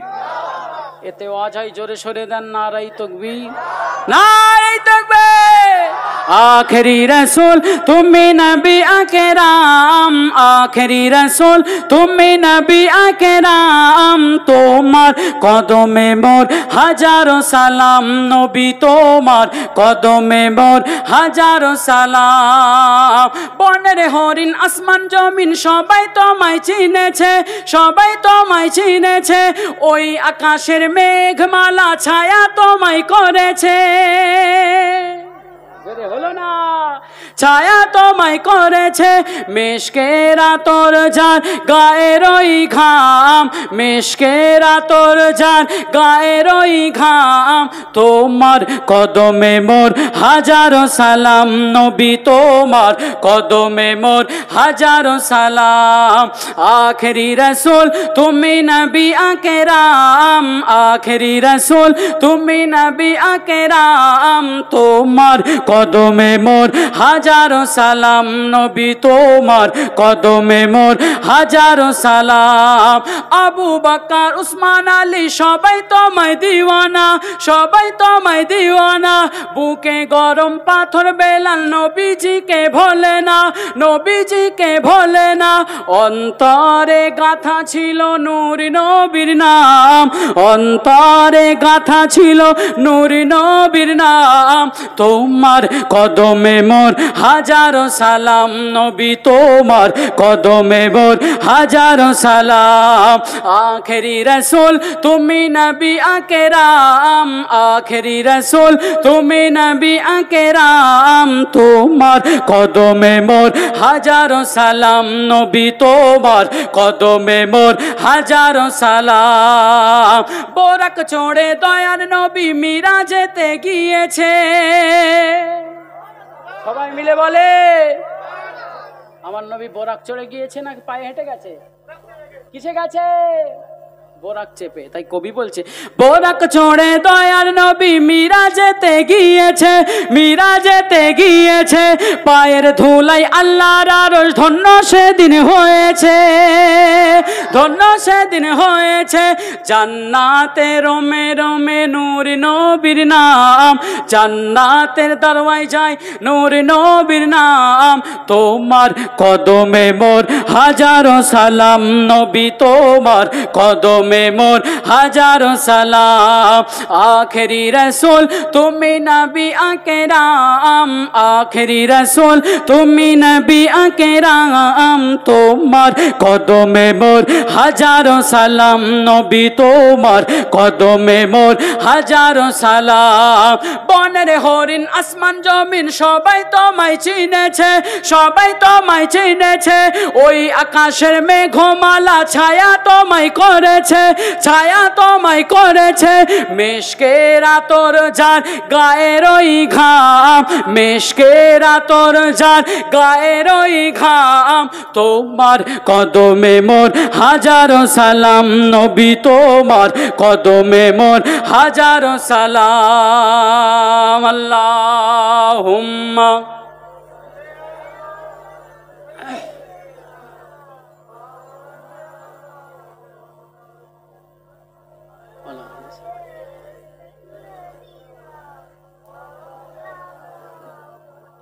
আমার দিনদার ইমানদার নেককার আল্লাহওয়ালা মুরব্বী মুরব্বী বাপেরা, তাহলে এবারে বলেন আমার আপনার সম্পর্ক নবীর সাথে জোড়া দরকার আছে না নাই? আছে না নাই? ও বাপ, যে কটাই কথা বললাম, যারাই কিন্তু নবীকে মেনেছে, যারাই নবী নবী করেছে, আল্লাহ পাক তাদের মান মর্যাদা সম্মান আর ইজ্জত বাড়িয়েছে না বাড়ায়নি? বাড়িয়েছে না বাড়ায়নি? বাড়িয়েছে। সাথে সাথে আল্লাহ তাদেরকে দয়ার জান্নাতি হিসেবে ঘোষণাও করেছে, আল্লাহ তাদের জান্নাত হিসেবে ঘোষণাও করেছে। আপনি দেখেন, আমার আপনার পীর ও মোর্শেদ মুজাদ্দিদুজ্জামান নবী নবী করেছে, নবীর পাগল ছিল না ছিল না? সবাই মিলে বলেন। ও বাপ, দাদা পীর কেবলা নবীর পাগল ছিল না? কাদের কাছে, কাদের কাছে ছিল? নবীর পাগল ছিল তো। ও বাপ, সবাই শুনেছেন না দাদা পীর রহমাতুল্লাহ আলাইহের ওখানে ইসালের সওয়াব হয় কত কত? 21, 22, 23 ফাল্গুন, হয় না? হয় না? কিন্তু ওই ইসালের সওয়াবটা আল্লাহ মকবুল করেছে, কবুল করেছেন, এটা জানেন? জানেন? এমনি কিন্তু ছুটে ছুটে লাখ লাখ মানুষ যায় না। আল্লাহ পাক এত মকবুল করেছে মুজাদ্দেদুল জামানকে, সেই আসামের ঝাউডাঙ্গা থেকে ভারতবর্ষের শেষ কিনারা কানিয়া কুমারিকা পর্যন্ত যেখানেই যাবেন মুজাদ্দেদের নাম করবেন, দাদা পীর আবু বক্করের নাম করবেন, সবাই এক কথাই চিনে যাবে। জোরে বলেন, জোরে হলো না? সেই একটা পীর আমরা পেয়েছি। আমি কিছুদিন আগে গিয়েছিলাম মালদার কালিয়াচক বলে একটা জায়গায়। ওখানে গিয়ে একটা মানুষের কাছে শুনলাম, বললো আপনার বাড়ি কোথায়? আমি বললাম বসিরহাট। বললো তাহলে বসিরহাট পীর সাহেবের ওখানে? আমি বললাম হ্যাঁ, বসিরহাট পীর সাহেবের বাড়ির ওখানে আমার বাড়ি। বললো বসিরহাটের পীর সাহেব দাদা পীরকে এত মহাব্বত করতেন কেন জানেন? বয়স্ক লোক, 90-95 বয়স হয়েছে। আমি বললাম অন্য কোনো কারণে মহাব্বত করতো না, দাদা পীর কেবলা রহমাতুল্লাহ আলাইহের ভিতরে নবীর আদর্শ ছিল বলে বসিরহাটের বড় মাওলানা আল্লামা রুহুল আমিন শাহ রহমাতুল্লাহ আলাইহে ছুটে ছুটে ছুটে ছুটে দাদা পীরের দরবারে যেতেন। জোরে বলেন। ও বাপ, আপনাদের কি মনে হচ্ছে বসিরহাটের বড় মাওলানা আল্লামা রুহুল আমিন শাহ রহমাতুল্লাহ আলাইহে ছোটখাটো আলেম মনে হচ্ছে? ছোটখাটো আলেম মনে হচ্ছে না? বসিরহাটের আল্লামা রুহুল আমিনকে যিনি আল্লামা বলেছিল, আজকে আমাদের সমাজে তো আল্লামার হুড়োহুড়ি, আমি আল্লামা, আমি আল্লামা, আল্লামার হুড়োহুড়ি। কি গো, হয়েছে না হয়নি? সব আল্লামা হয়ে গেছে। কিন্তু বসিরহাট হুজুরকে যে ব্যক্তিটা আল্লামা বলেছিল তিনি হলো আহলে হাদিসদের আলেম। বসিরহাট হুজুর যেদিন ধরার জমিন থেকে বিদায় নিয়েছে, কান থেকে আহলে হাদিসের আলেম কলম ফেলে দিয়ে বলেছিল আজ থেকে আমি আর বিরোধিতা করব না। কেন? যার লেগে বিরোধিতা করতাম সে বাংলার সব থেকে বিখ্যাত আলেম আল্লামা রুহুল আমিন ধরার জমিন থেকে চলে গেছে। আমি যার বিরোধিতা করব সে তো দুনিয়ায় নাই, অতএব আমার বিরোধিতা করার লোকও আর দুনিয়ায় নাই। আমি এটা মনে করি একজনাই ছিল, তার নাম হলো আল্লামা রুহুল আমিন শাহ রহমাতুল্লাহ। জোরে বলেন। এত মকবুল আল্লাহ করেছিল, আল্লাহ পাক এত মাকাম দান করেছিল। বসিরহাটের আল্লামা রুহুল আমিন শাহ রহমাতুল্লাহ আলাইহে ওয়াজ করতে গেছে কোথায় জানেন? ওয়াজ করতে গেছে আসাম। আসামের একটা জায়গা আছে দারাং জেলা বলে, ওই দারাং জেলায় ওয়াজ করতে করতে হুজুর আল্লামা বলেছিল আমি রুহুল আমিন, আমাকে যে দেখছো এটা অন্য কিছু না, আমি রুহুল আমিন আমার পীরের দোয়া। জোরে বলেন। আজকে পীর মুরিদিতে বিয়ে আজবি করে না, পীর মুরিদি করা যাবে না, ফুরফুরায় যেতে হবে না, অন্য জায়গায় যাও। ফুরফুরায় যেতে হবে না, অন্য জায়গায় যাও। এ মশলা কোথা পেলে তুমি? বসিরহাটের আল্লামা রুহুল আমিন শাহ রহমাতুল্লাহ আলাইহের কিতাব ঘুরতে ঘুরতে আমি পেয়েছিলাম। ও বাপ, আমরা যে মাওলানা মুফতি হয় না, একটা মাওলানা হতে গেলে 10-11 বছর মাদ্রাসায় পড়তে হয়, মাওলানা সার্টিফিকেট দেয়। এই 10-11 বছরের ভিতরে কটা হাদিসের কিতাব পড়ায় জানেন? খুব জোর আমি যদি ধরি 11 থেকে 12টা হাদিসের কিতাব পড়াই। কটা বলেছি? 11টা থেকে 12টা। আর আল্লাহ পাক বসিরহাটের আল্লামা রুহুল আমিনকে এত শান মান মর্যাদা দিয়েছিল, বসিরহাটের আল্লামা রুহুল আমিন শাহ রহমাতুল্লাহ আলাইহে কম বেশি 82 খানা হাদিসের কেতাবের হাফেজ ছিলেন। জোরে বলেন। কটা? 82। আমরা কটা? 10টা 12টা। ও বাপ, 10টা 12টা পড়েছি, কিন্তু সব কিন্তু আমাদের মনে নেই। মুসলমানের ছেলেরা, এ নবীর গুলামেরা, ও আমার নবীর আদরের উম্মতেরা, ও যুবকেরা, ও নবীর দিওয়ানারা, আমার আপনার পীর মুর্শিদ মুজাদ্দেদুল জামান কোথায় চলে গেলেন? সৌদির জমিনে চলে গেলেন। সাথে আছে বড় হুজুর পীর কেবলা, সাথে আছে বসিরহাটের আল্লামা, সাথে আছে বড় হুজুর কেবলা, সাথে আছে বসিরহাটের আল্লামা রুহুল আমিন শাহ রহমাতুল্লাহ আলাইহি। আরবের মানুষেরা বলেছিলেন হুজুর আপনি বাংলার জমিন থেকে এসেছেন, আপনি আমাদের কাছে কিছু ওয়াজ নসিহাত করেন। কি বলেছিল? কিন্তু ওয়াজ নসিহাত করেন। দাদা হুজুর পীর কেবলা বলেছিল আমি যে ওয়াজ নসিহাত করব আমার একটু আমাশার রোগ আছে। আর দাদা হুজুর পীর কেবলার একটা আমাশার রোগ ছিল। তা তোমরা যে এই অনুষ্ঠান কায়েম করেছো, আমি তো বেশিক্ষণ অজ করতে পারবো না, আমি কিছুক্ষণ অজ করব, কিন্তু আমার সাথে একজন তলিবুল এলেম আছে, যে এলেম অন্বেষণ করছে, রুহুল আমিন আমার খাদিম আছে, তাকে একটু তোমরা সময় দাও, আমি আবু বক্কর পরে উঠে ওয়াজ নসিহত করব। ও বাপ, আমি আজকে মনে করেন এখানকার হুজুর, আমার সাথে যদি একটা তাল পেলে মেনে বলি যে আমি একটু পরে যাচ্ছি, আমার এই তাল এলেমকে তুলে দেন, কমিটির লোক মানবে? কিন্তু করবে যে হুজুর এনেছেন, কি হবে কি হবে, করবে না? করবে না? না, হুজুর রুহুল আমিনকে করতে হবে না, আপনি চলেন। মুসলমানের ছেলেরা, আল্লাহ পাক কি মাকাম দিয়েছিলেন, আমার আপনার পীর ও মুর্শিদ মুজাদ্দেদুজ্জামান আরবের জমিনে চলে গেলেন, মাহফিল শুরু হয়ে গেল।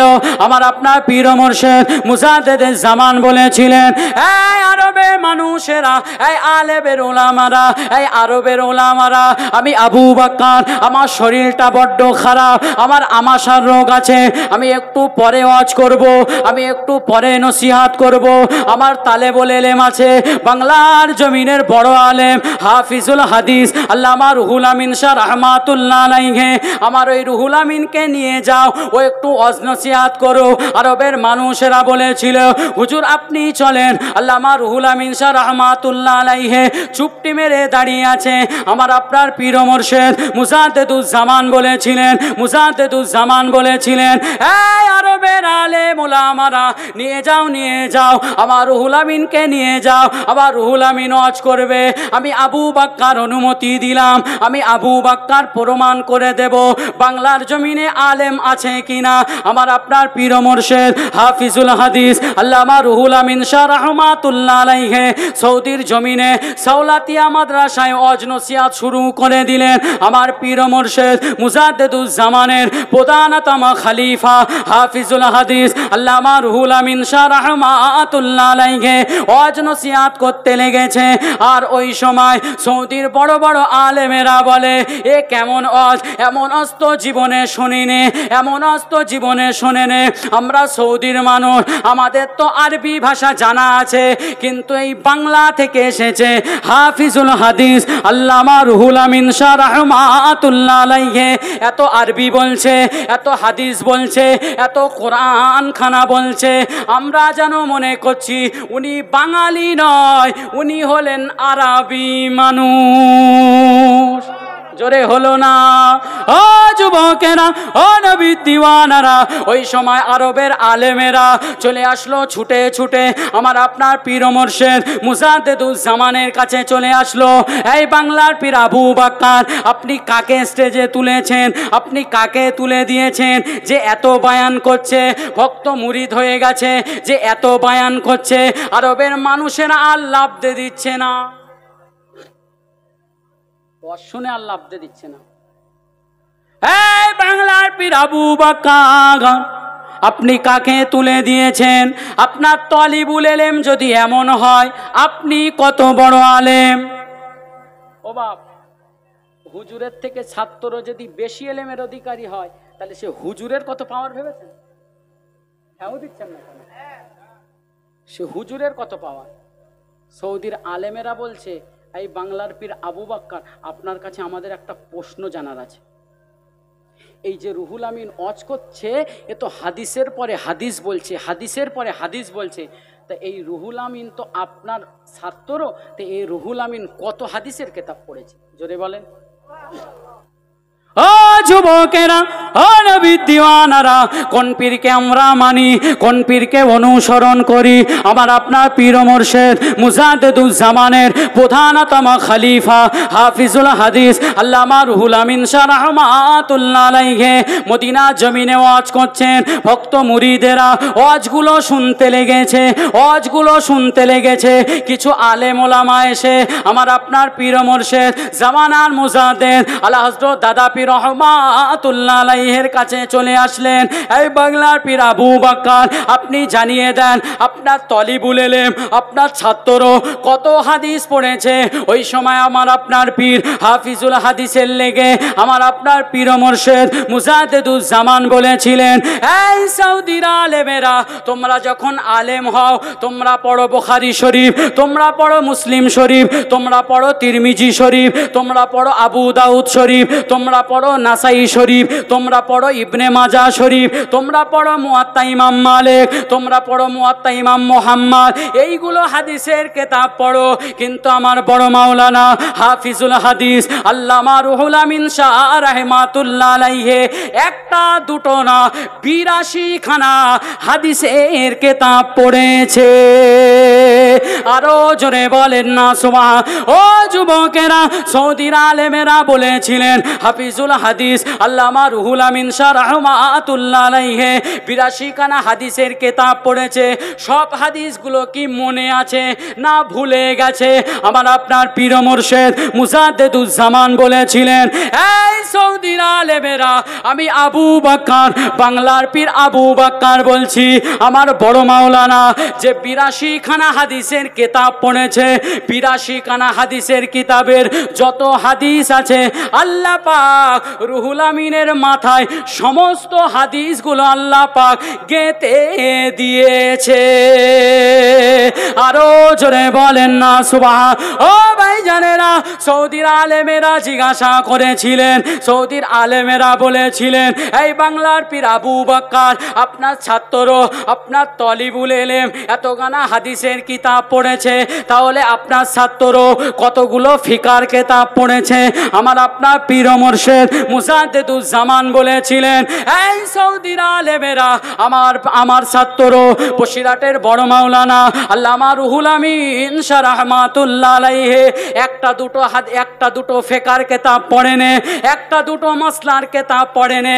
তোমরা তো মাসলার কিতাব পড়তে গেলে হেদায়া পড়ে নাও, তোমরা তো মাসলার কিতাব পড়তে গেলে শরহে বেকায়া পড়ে নাও, তোমরা তো মাসলার কিতাব পড়তে গেলে কুদুরি পড়ে নাও, তোমরা তো মাসলার কিতাব পড়তে গেলে নুরুল ইজা পড়ে নাও, তোমরা তো মাসলার কিতাব পড়তে গেলে কাশফুল হাজা পড়ে নাও, তোমরা তো মাসলার কিতাব পড়তে গেলে মিফতাহুল জান্নাত পড়ে নাও।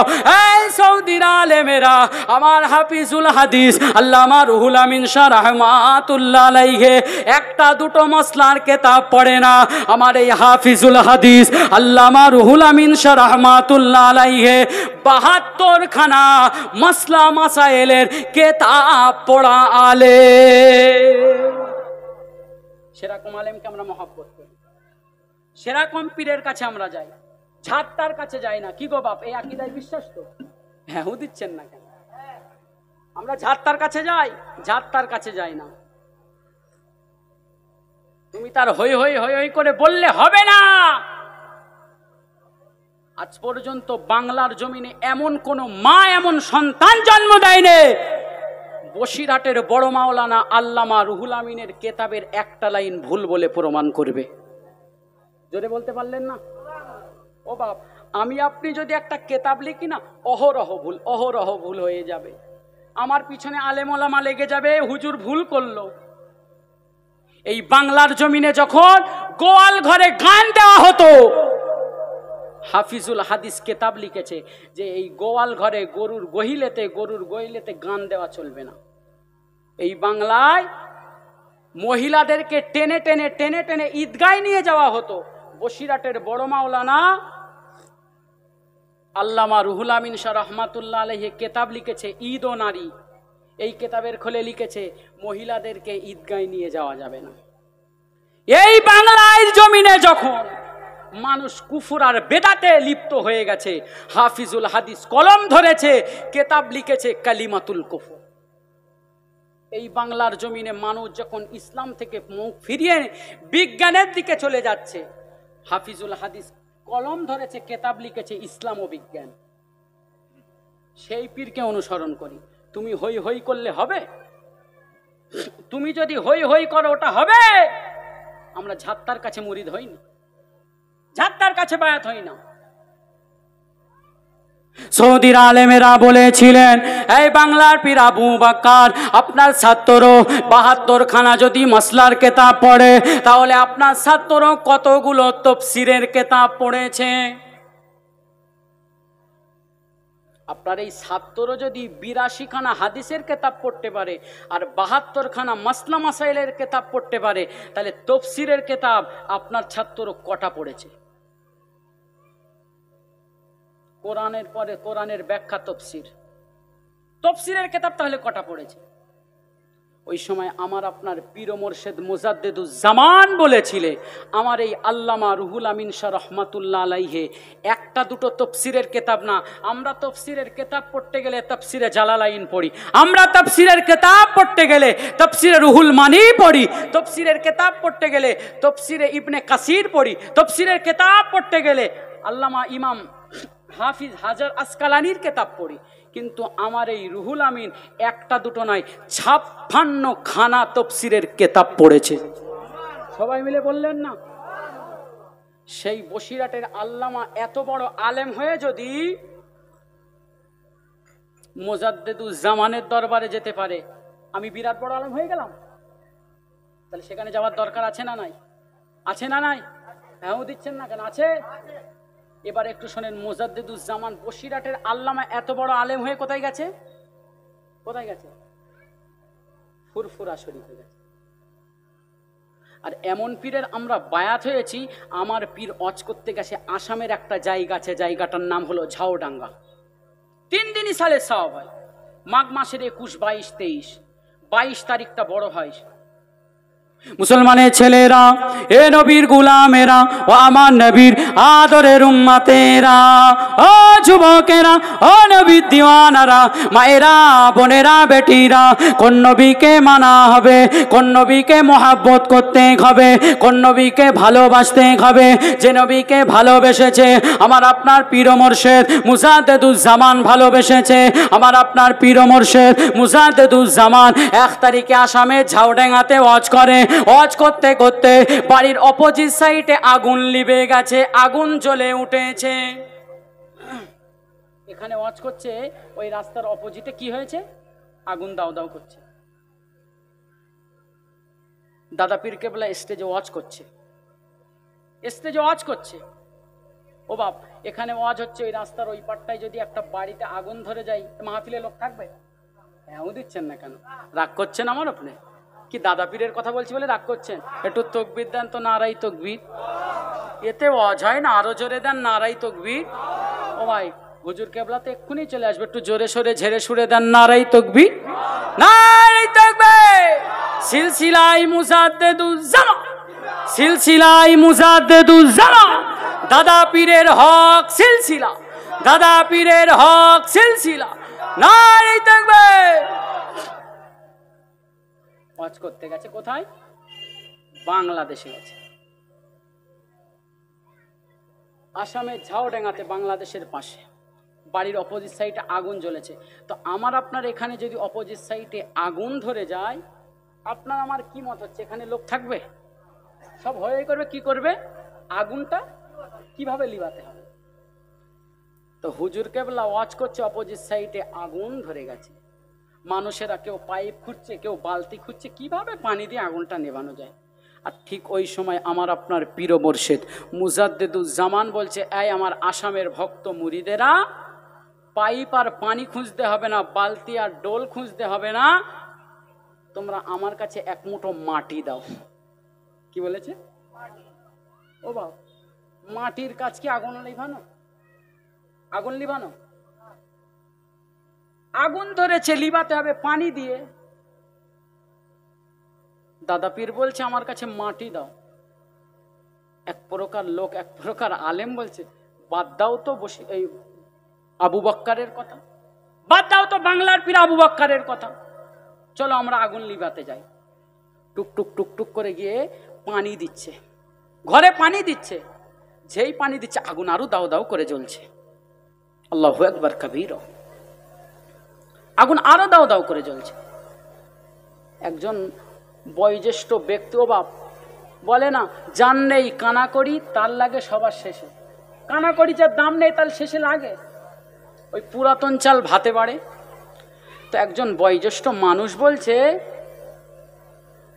বাংলার পীর আবু বক্কর মাটির কথা বলছিল, মাটি একটু দিয়েই দেখো না, মাটি দিয়েই দেখো না, আগুন তো লিভানো যাচ্ছে না।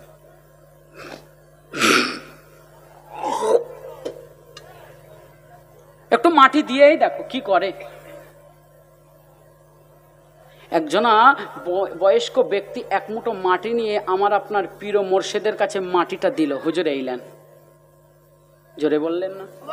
সবাই মিলে বলেন, মুসলমানের ছেলেরা, এ নবীর গুলামেরা, ও আমার নবীর আদরের উম্মতেরা, ও যুবকেরা, ও নবীর দিওয়ানারা, আমার আপনার পীর ও মুর্শিদ মুজাদ্দেদুজ্জামান আসামে ঝাউডেঙ্গাতে ওয়াজ করে।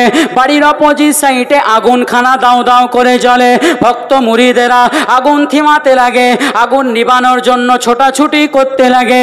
আমার আপনার পীর ও মুর্শিদ মুজাদ্দেদুজ্জামান বলেছিলেন, এই আসামের মানুষেরা, এই আমার আসামের ভক্ত মুরিদেরা, আমার কাছে এক মুঠো মাটি দাও। কেউ মাটি দেয় না। পরিশেষে একজন ব্যক্তি মাটি দিল।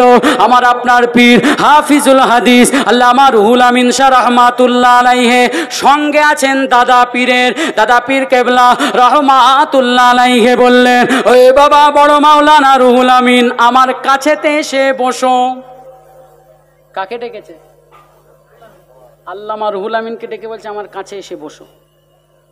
ও যুবকেরা, ও নবীর দিওয়ানারা, মায়েরা, বোনেরা, বেটিরা, দাদা পীরকে মানবো কেন? আমরা কেন দাদা পীরকে মানি? কেন এত ছুটে ছুটে ফুরফুরা শরীফে যায়? ফুরফুরা শরীফ জিন্দাবাদ, 4 হুজুর 5 হুজুর জিন্দাবাদ, ফুরফুরা শরীফ জিন্দাবাদ, 5 হুজুর জিন্দাবাদ কেন বলি? কেন ফুরফুরা পাগল হয়ে আছি? আমার আপনার পীর ও মুর্শিদ মুজাদ্দেদুজ্জামান বললেন, এই আমার আসামের ভক্ত মুরিদেরা, আমার কাছে মাটি দাও। একজনা ব্যক্তি মাটি দিলেন। আমার আপনার পীর ও মুর্শিদ মুজাদ্দেদুজ্জামান ওই মাটিখানা নিজের হাতে তুলে নিলেন। বিড়বিড় বিড়বিড় বিড়বিড় পড়ে কি যেন পড়তে লেগেছে, বিড়বিড় বিড়বিড় করে কি যেন পড়ে। মাটিতে ফু দিয়ে দিলেন, মাটিতে ফু দিয়ে দিলেন। আমার আপনার পীর ও মুর্শিদ মুজাদ্দেদুজ্জামান ওই বাড়ির দিকে নিক্ষেপ করে দিলেন। ও যুবকেরা, ও নবীর দিওয়ানারা, আল্লাহ পাকের কি করুণা, আল্লাহ পাকের কি দয়া। পীরলিদের কথা আল্লাহ পাক কেমন শোনে। আমার আপনার পীর ও মুর্শিদ মুজাদ্দেদুজ্জামান যেই না মাটিখানা ছুঁড়ে দিলেন, সঙ্গে সঙ্গে আল্লাহ পাকের হুকুমে আগুন দপ করে বন্ধ হয়ে গেল। আজরে হলো না? ও যুবকেরা, আসামের ভক্ত মুরিদেরা জিজ্ঞাসা করে, আসামের ভক্ত মুরিদেরা জিজ্ঞাসা করে, এই বাংলার পীর আবু বক্কর, এই বাংলার পীর আবু বক্কর, ঘরেতে আগুন লেগেছিল, ঘরেতে আগুন দাও দাও দাও দাও করে জ্বলছিল, আমরা পানি দিচ্ছিলাম, পানিতে আগুন থামলো না, তুমি মাটি পড়ে বিড়বিড় বিড়বিড় বিড়বিড় করে কি পড়েছো, বিড়বিড় করে কি পড়েছো, মাটিখানা ছুঁড়ে দিয়েছো, সঙ্গে সঙ্গে আগুন নিভে গেল, আগুন থেমে গেল। এর কারণখানা কি? এর কারণখানা কি? আমার আপনার পীর ও মুর্শিদ মুজাদ্দেদুজ্জামান বলেছিলেন, এই আসামের ভক্ত মুরিদেরা, আমি আবু বক্কর তোমাদিগেরকে জানিয়ে দিলাম, আমি আবু বক্কর তোমাদিগেরকে শুনিয়ে দিলাম, আমি আবু বক্কর বিড়বিড় বিড়বিড় করে অন্য কিছু পড়ি নাই, আমি বিড়বিড় বিড়বিড় করে কয়েকবার আমার রাসূলুল্লাহর উপরে দরুদ পড়েছি। আল্লাহ পাক আমি আবু বক্কর আমার নবীর উপরে দরুদ পড়ার খাতিরে আল্লাহ পাক ওই আগুনখানা নিভিয়ে দিয়েছে। যার হুকুমে আগুন নিভছে সেই পীরকে আমরা মানি, ঝাইতাই পীরের কাছে যায়নি। আর সেই পীরকে ঘুরে খোঁজ নিয়ে দেখেন, সে পীরও রাসূলুল্লাহ দিওয়ানা। জোরে বলেন, সে পীরও রাসূলুল্লাহ দিওয়ানা। আমার দাদা পীরের ওস্তাদের নাম কি বলেন তো? আমার দাদা পীরের নাম সুফি ফতে আলী ওয়াইসি, যাকে বলা হয় রসুলের নুমা। রসুলের নুমা সব সময় রসুলুল্লাহ যখন নিজের দিলে ইচ্ছা করতেন, আল্লাহ পাক আপনার হাবিবকে দেখব, সঙ্গে সঙ্গে রসুলুল্লাহ দিদার পেয়ে যেতেন। সেরকম পীরের কাছে আমার দাদা পীর মানুষ। আমার দাদা পীরকে বাংলার এমন কোনো মানুষ নেই যে চেনে না, ওয়ার্ল্ডের এমন মানুষ নেই। আজকে দেখেন না মুজাদ্দেদুজ্জামানের আওলাদরা যেখানেই যায় মানুষ সম্মান ইজ্জত তাজিম করে কেন? ও বাপ, সুফি ফতে আলী ওয়াইসি রহমাতুল্লাহ আলাইহে এক সময় যাচ্ছে একটা কোনো মজলিসে, সাথে আছে হুজুরের শাগরেদ আমার আপনার পীর ও মোর্শেদ মুজাদ্দেদুজ্জামান। হুজুর কেবলা সুফি ফতে আলী জুতো খুলেছে, আর আমার আপনার পীর ও মোর্শেদ ওই জুতোখানা নিয়ে মাথায় রেখেছে।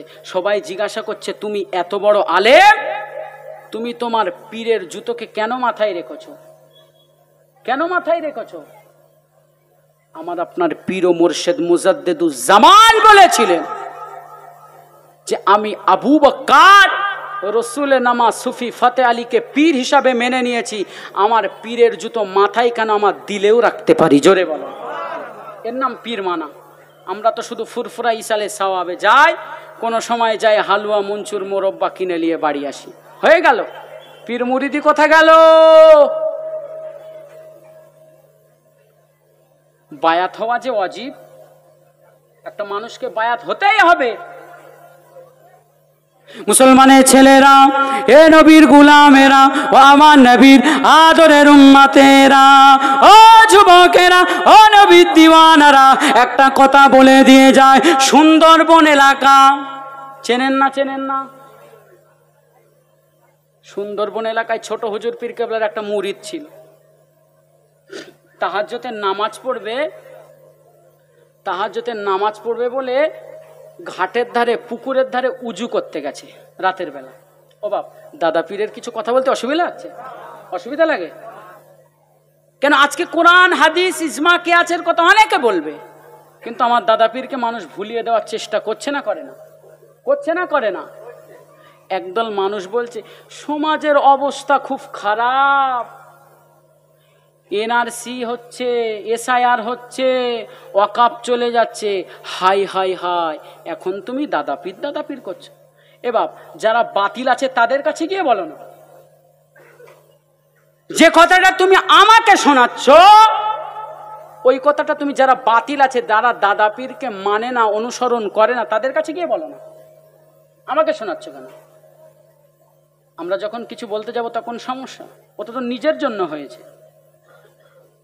তো হুজুরের মুরিদ আছে কোথায় বলেছি? সুন্দরবনের এলাকায় উজু করতে উঠেছে। উজু করতে করতে যেই পুকুর পাড়ে যাবে, দেখে সামনের দিকে একটা বাঘ ছুটে আসছে।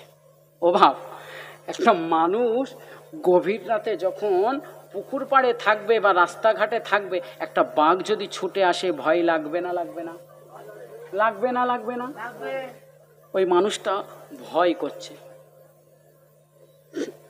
পীর মুরিদের উপরে কতটা খেয়াল রাখে একটুখানি শোনেন। শুধু ওই হাতে হাত দিয়ে একটু এই তালিম ওই তালিম করলে হবে না।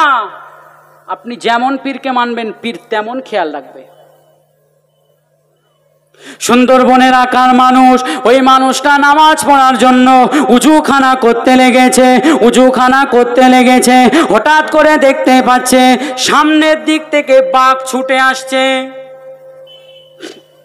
ও যুবকেরা, ও নবীর দিওয়ানারা, মায়েরা, বোনেরা, বেটিরা, ঠিক ওই সময় আমার আপনার পীর ও মুর্শিদ মুজাদ্দেদুজ্জামানের ছোট কলিজার টুকরা, আমার আপনার পীর ছোট হুজুর পীর কেবলা রহমাতুল্লাহ আলাইহি উজু করতে উঠেছে। ও যুবকেরা, ছোট হুজুর পীর কেবলা ওই যে পুকুর আছে, পুকুর পাড়ে চলে গেছে, লোটাখানা নিয়ে চলে গেছে, পানি আনবে, উজু করবে, নামাজ পড়বে, তাহাজ্জুদের নামাজখানা আদায় করবে। আমার আপনার পীর ছোট হুজুর পীর কেবলা কি যেন গাইবি আওয়াজে শুনতে পেল, কি যেন গাইবি আওয়াজে শুনতে পেল, কি যেন গাইবি আওয়াজে খবর পেল। আমার আপনার পীর ছোট হুজুর পীর কেবলা রহমাতুল্লাহ আলাইহি আর লোটাতে পানি নিলেন না, লোটাটা সঙ্গে সঙ্গে হাতে করে নিয়ে নিলেন, লোটাখানা ছুঁড়ে দিলেন, লোটাখানা ছুঁড়ে দিলেন। লোটাখানা ছুঁড়ে দেওয়ার পরে কিছুদিন পরে ওই সুন্দরবন এলাকার মুরিদটা আল্লাহ পাকের ওলির দরবারে চলে আসে, ছোট হুজুর পীর কেবলার দরবারে চলে আসে। হুজুর আমার দলুজখানায় বসে আছে, হুজুর আমার দলুজখানায় বসে আছে। ওই ব্যক্তিটাকে দেখে আমার পীর ও মুর্শিদ ছোট হুজুর পীর কেবলা রহমাতুল্লাহ আলাইহি মুচকে মুচকে হাসে আর বলে, বাবা তোমার কি কোনো ক্ষতি হয়েছিল? তোমার কি কোনো ক্ষতি হয়েছিল? ওই ব্যক্তিটা বলে, হুজুর না আমার কোনো ক্ষতি হয়নি। আপনি কোন কথা বলতে চাচ্ছেন আমি বুঝতে পারি না। ও যুবকেরা, ও নবীর দিওয়ানারা, আমার আপনার পীর ও মুর্শিদ মুজাদ্দিদুজ্জামানের ছোট কলিজার টুকরা ছোট হুজুর পীর কেবলা রহমাতুল্লাহ আলাইহি বলেছিলেন, আমার ভক্ত মুরিদ তুমি গত কয়েকদিন আগে গভীর রাতেতে তাহাজ্জুদের নামাজখানা পড়বে বলে উজু করতে গিয়েছিলে, হঠাৎ করে তোমার সম্মুখে বাঘ দেখতে পেয়েছিলে। বাঘ তোমার দিকে তাড়িয়ে আসছিল, বাঘ তোমার দিকে হাঁকিয়ে আসছিল। হঠাৎ করে কি হয়েছিল? বলে, হুজুর বাঘ আমার দিকে যেই না আসছিল হঠাৎ করে দেখলাম বাঘের মুখে একখানা লোটা এসে পড়েছে। বাঘ অন্য সাইডে চলে গেছে, বাঘ অন্য সাইডে রাস্তা নিয়েছে। আমার আপনার পীর ও মুর্শিদ মুজাদ্দিদুজ্জামানের কলিজা টুকরা ছোট হুজুর পীর কেবলা বললেন, ও বাবা তুমি কি এমনটা পেয়েছিলে? ওই ভক্ত মুরিদ বলেছিলেন, ও আমার পীর ও মুর্শিদ, আমার পীর ও মুর্শিদ আপনি আছেন ফুরফুরায়, আমি আছি সুন্দরবনে। আপনি আছেন ফুরফুরায়, আমি আছি সুন্দরবনে। আপনি কেমন করে এই খবর জানতে পারলেন? আপনি কেমন করে এই খবর জানতে পারলেন? ও যুবকেরা, ও নবীর দিওয়ানারা, মায়েরা, বোনেরা, বেটিরা, আমার আপনার পীর ও মুর্শিদ মুজাদ্দিদুজ্জামানের কলিজার টুকরা বলেছিলেন, ছোট হুজুর পীর কেবলা বলেছিলেন, তুমি থাকো সুন্দরবনে কিন্তু আমি জুলফিকার, আমার নজর প্রত্যেকটা আমার প্রত্যেকটা মুরিদের উপরে আমি জুলফিকার, আমার নজর থাকে। আরো জোরে বলেন না সুবহান। তাহলে পীরকে যদি মানতে পারি, পীর আমাদের উপরে নজর দেবে না? দেবে না? দেবে না? দেবে না? হুজুর কেবলা আসছে, একটু তাকবীর দেন, নারাই তাকবীর। আজরে হলো না নারাই তাকবীর। সিলসিলাই মুজাদ্দিদুজ্জামান একটু সম্মানে তাজিমে উঠে দাঁড়ান, নারাই তাকবীর। আজ